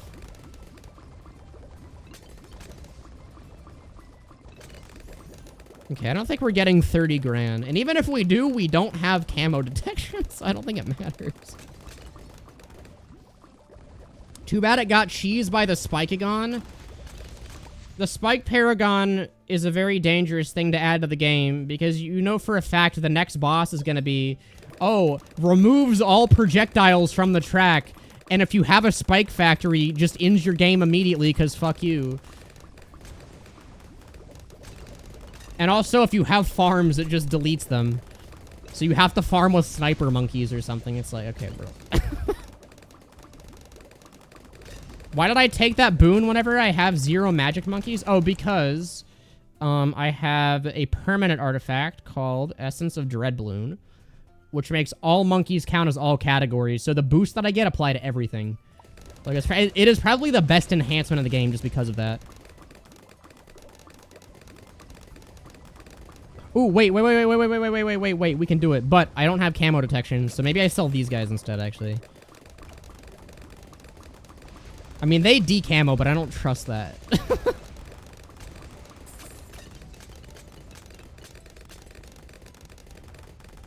We'll just let the camo ones go through. I can't even... Why does Azili not get any experience? Come on now. What does this do? Whoa! Holy shit. Did a lot of damage, okay. Yes, go my scarabs. Okay, maybe I actually do need cleansing comb, because what the hell, man. Blast already reduces projectile lifetime, but yeah, it doesn't matter with spikes. Just the second it spawns, it deletes all the projectiles, so you can't do spike pile strats.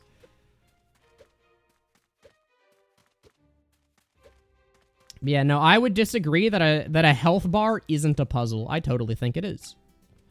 And I think the fact that Blastopopolis, or not Blast, sorry, what's Bloonarius, I think most people pretty widely agree that he's one of the most fun bosses just because he doesn't have the jank. And Vortex is also pretty fun too, because it's like, it's a fun puzzle, like, how do I keep him away from my towers? What's the... Yeah, what if the next boss eats other balloons to regen? Don't give him ideas.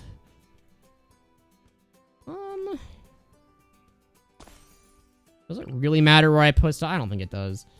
We're just... It's gonna be the Spike Factory strategy anyway. We've kind of solved the run, I think.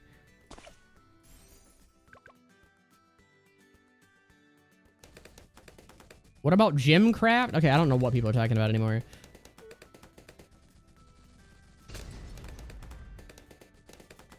Yeah, what I think is really funny, because people are talking about whether the Moab classes have prestige still. And I think it's funny that, like,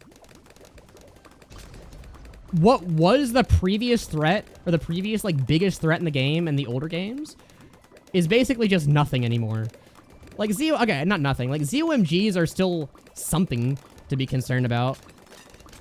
But now you have the bads and the DDTs. So, actually, I'm leaving that on normal so I can see if they're getting through more.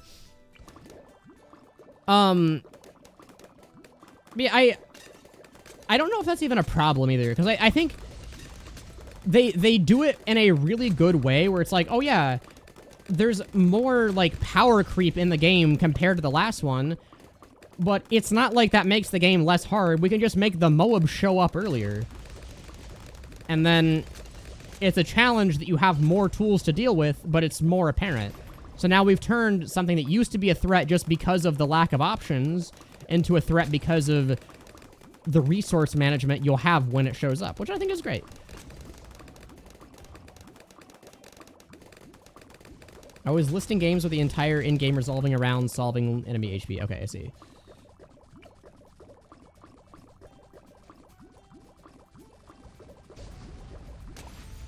Alright.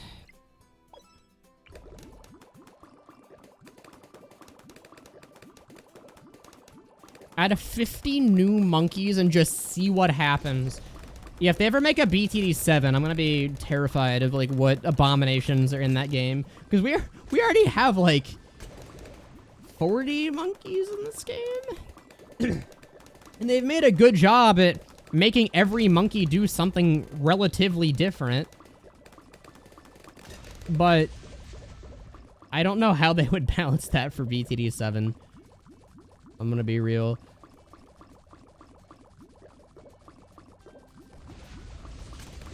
New boss idea. 5 times normal HP, but it treats projectiles like spike piles with Pierce, being how much each projectile ticks.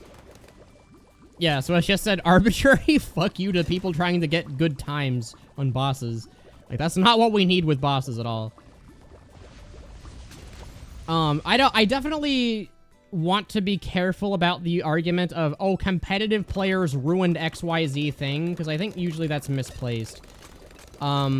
But boss events and Bloons are definitely one of those things that I think were mishandled just because of how well people have figured out the game.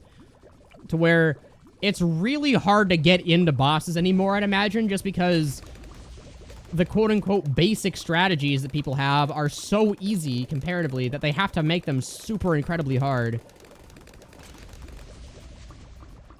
And I'm just not... I don't think they're fun to do much anymore. Unless you're playing, like, a really watered-down boss week. They're just so restrictive. They're not much fun. And it mostly comes down to ranked bosses, too, I've seen. But I don't think it's a problem with people getting good, though. The problem is just the way they've handled it doesn't seem to be optimal. Like, they could just make a different category that's harder, that tracks your rank. Like, Elite and Normal are already different, but they use the same rules for both for some reason. Yeah, we're not adding Tier 7 in BTD7. I guess Tier 6 and a 4th path. Like, that's feature creep. I think the amount of strategy in 6 is, like, perfect. Like, it's really complex, but it's not unlearnable. I've never felt like this is a wiki game.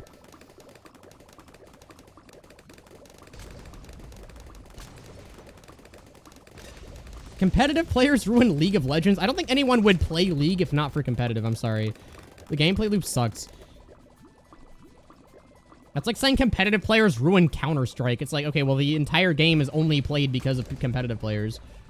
Or not Tier 7, sorry, Tier 6. Terraria is definitely a wiki game. But they kind of make it work.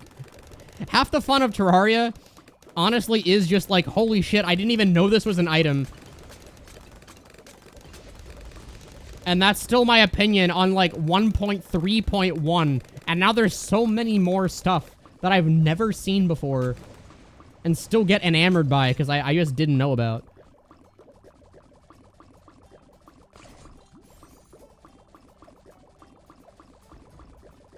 What? Okay, man. How is this farther than that? Like, what's the logic here?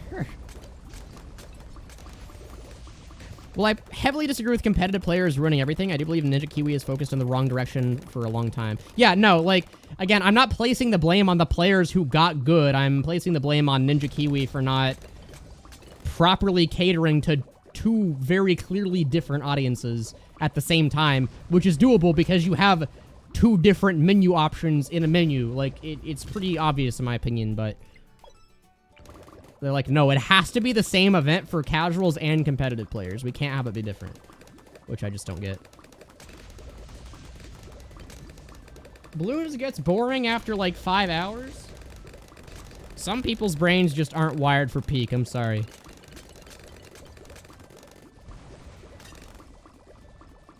Scaling boss idea. The boss has total equal HP. Okay, I'm selling things to make this go faster. I keep forgetting I'm, like, on the map that just allows you to sell things.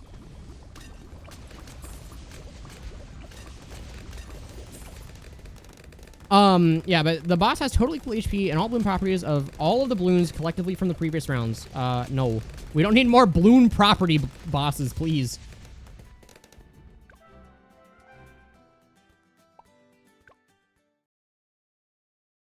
Now here's the big brain take, right, that I'll throw out there, because I know most of you play Team Fortress 2. It's the same problem with Valve.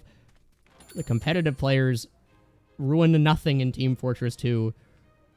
It's Valve's fault by not separating the categories. It's literally the exact same issue.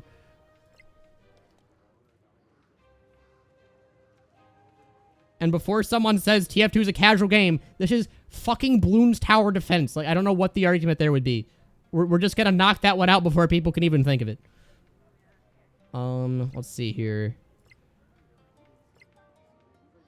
What is any of this?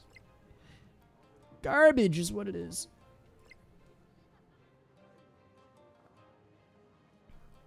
Do we need the alchemist boost? I honestly don't think we do. Oh, I'm just gonna save coin. I forgot you can, like, buy marshmallows. Yeah, we're just saving coins.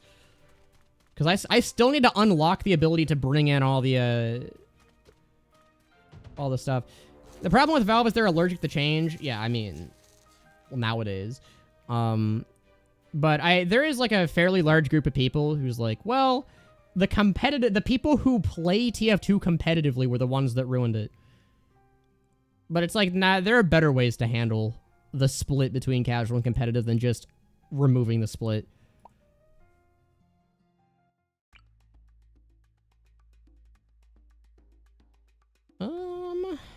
Okay, so what is this? Oh, it's fit. Why am I even thinking? There's nothing to think about. we use spiked mines. That's the strategy.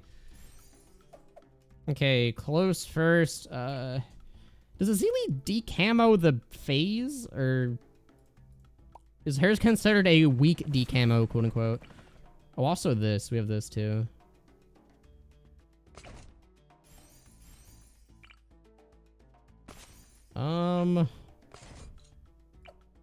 This should be fine. Alright. Let's watch what happens. That's actually not that much. Oh yeah, because it's not a race. So it's not just constantly getting the attack speed boost. Alright, let's just press the win button. Alright, cool. They're just looking for excuses to harass people. Well, I don't think that's it. I don't think I would be that uncharitable. But I do think a lot of people feel better when there's a very clear blame for a problem. And I would assume that's what's happening here too. It's easier to comprehend this group of people has wronged me in some way than this is a fairly nuanced problem that was handled poorly from a lot of angles.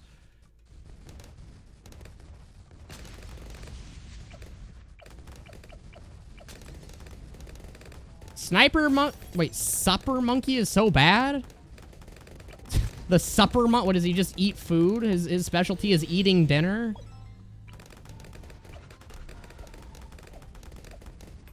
Where's Smart going? Okay, that works. TF2 fans need a bad guy. I mean, again, I don't know if I would ascribe that much intent, but I think it is easier to just say, oh, it's this person's fault or this group's fault.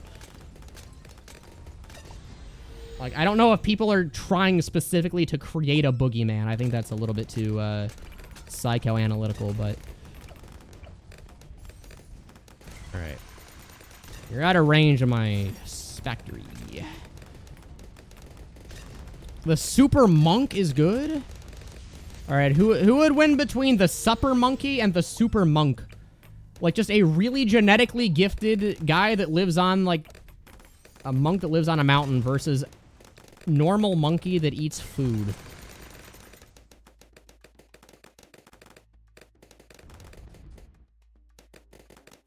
Yeah, the alchemist is the supper monkey. He makes the supper that buffs the other monkeys. Yeah, we should blame Gray Man for making competitive. It was his fault. I knew it. He made TF2 garbage so you'd play MVM more and die to his robots. Oh, wait, okay, Far goes there. I love the guessing game of where will Far targeting go? Might as well be the fucking question mark targeting. I don't understand. Awesome. Okay, guaranteed camo detection. Use Alchemist? No. We win anyway. We're fine.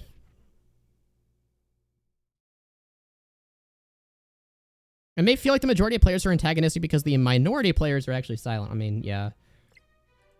Okay, well, there's no chance in hell I'm ever getting this much money, and this guy sucks, so let's do camo. Yeah, gray man caused the bot problem. It's a good point. Do I even extract this? I'm just gonna save it and buy marshmallow. I don't even think I'd use that in other runs. Since the track is technically unranged by a little bit, it goes as far, if not farther, than the actual range. See, the problem is, necessarily, by a circle intersecting with a line, you have 2 points that are equidistant. This is a very basic, like, geometry problem. To the point where far targeting, in and of itself, is a stupid idea. All of these are... Well, not all of them are bad, but I don't necessarily want them. Let's keep going. We'll keep going for the Spike Storm. Because we don't have any artifacts either. Hell yeah. This is 7 grand, but this will really help in bosses, so...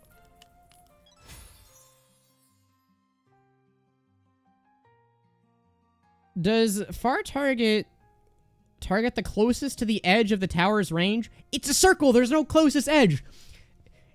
This is like, again, this is a really basic, like, I think trigonometry problem. You have a line intersecting a circle.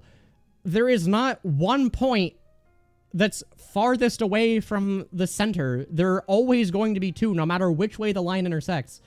So the fact that you even have a far targeting on this is stupid.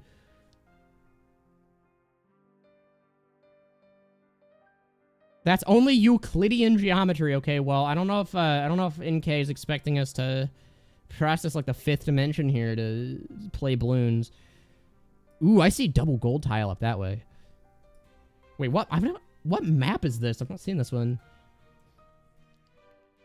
Here's the deal though. We just spent 3 hours doing stages 1 through 2. I'm not gonna stream for 6 hours, so I'll probably come back on like Thursday or something. And we'll finish this up. But I'm going to call it for tonight, because I just realized we're only on stage 3 of 4.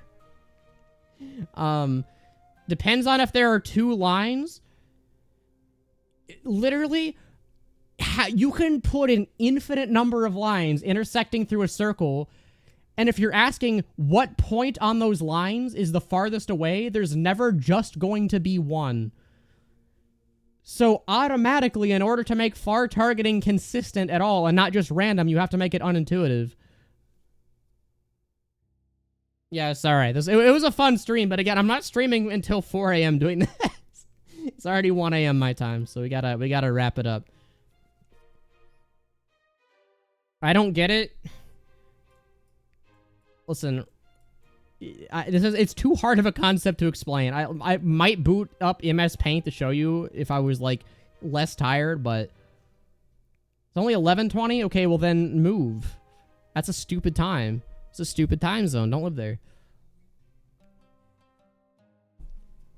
Alright. Vin Diesel is a gimmick account. You get banned from my streams. Congratulations.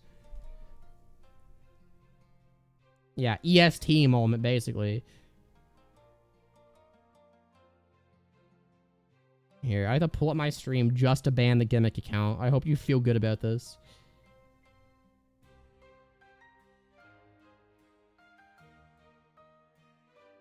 Blue sleep. I'm not going to sleep. It's only like 1 a.m., right?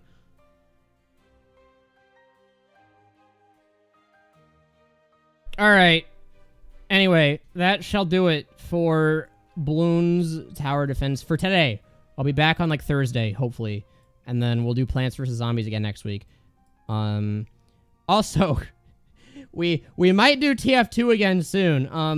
I'm waiting on a sponsor to get back to me.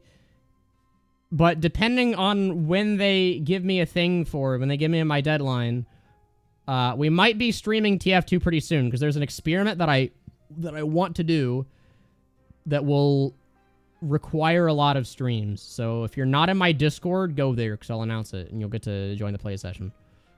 It'll be a fun one. Well, okay, probably not. Actually, gonna be honest, it'll probably suck, but it'll be really funny. So, Yeah, that's what I got. Anyway, that's it. Subscribe to my VODs channel if you're not on there.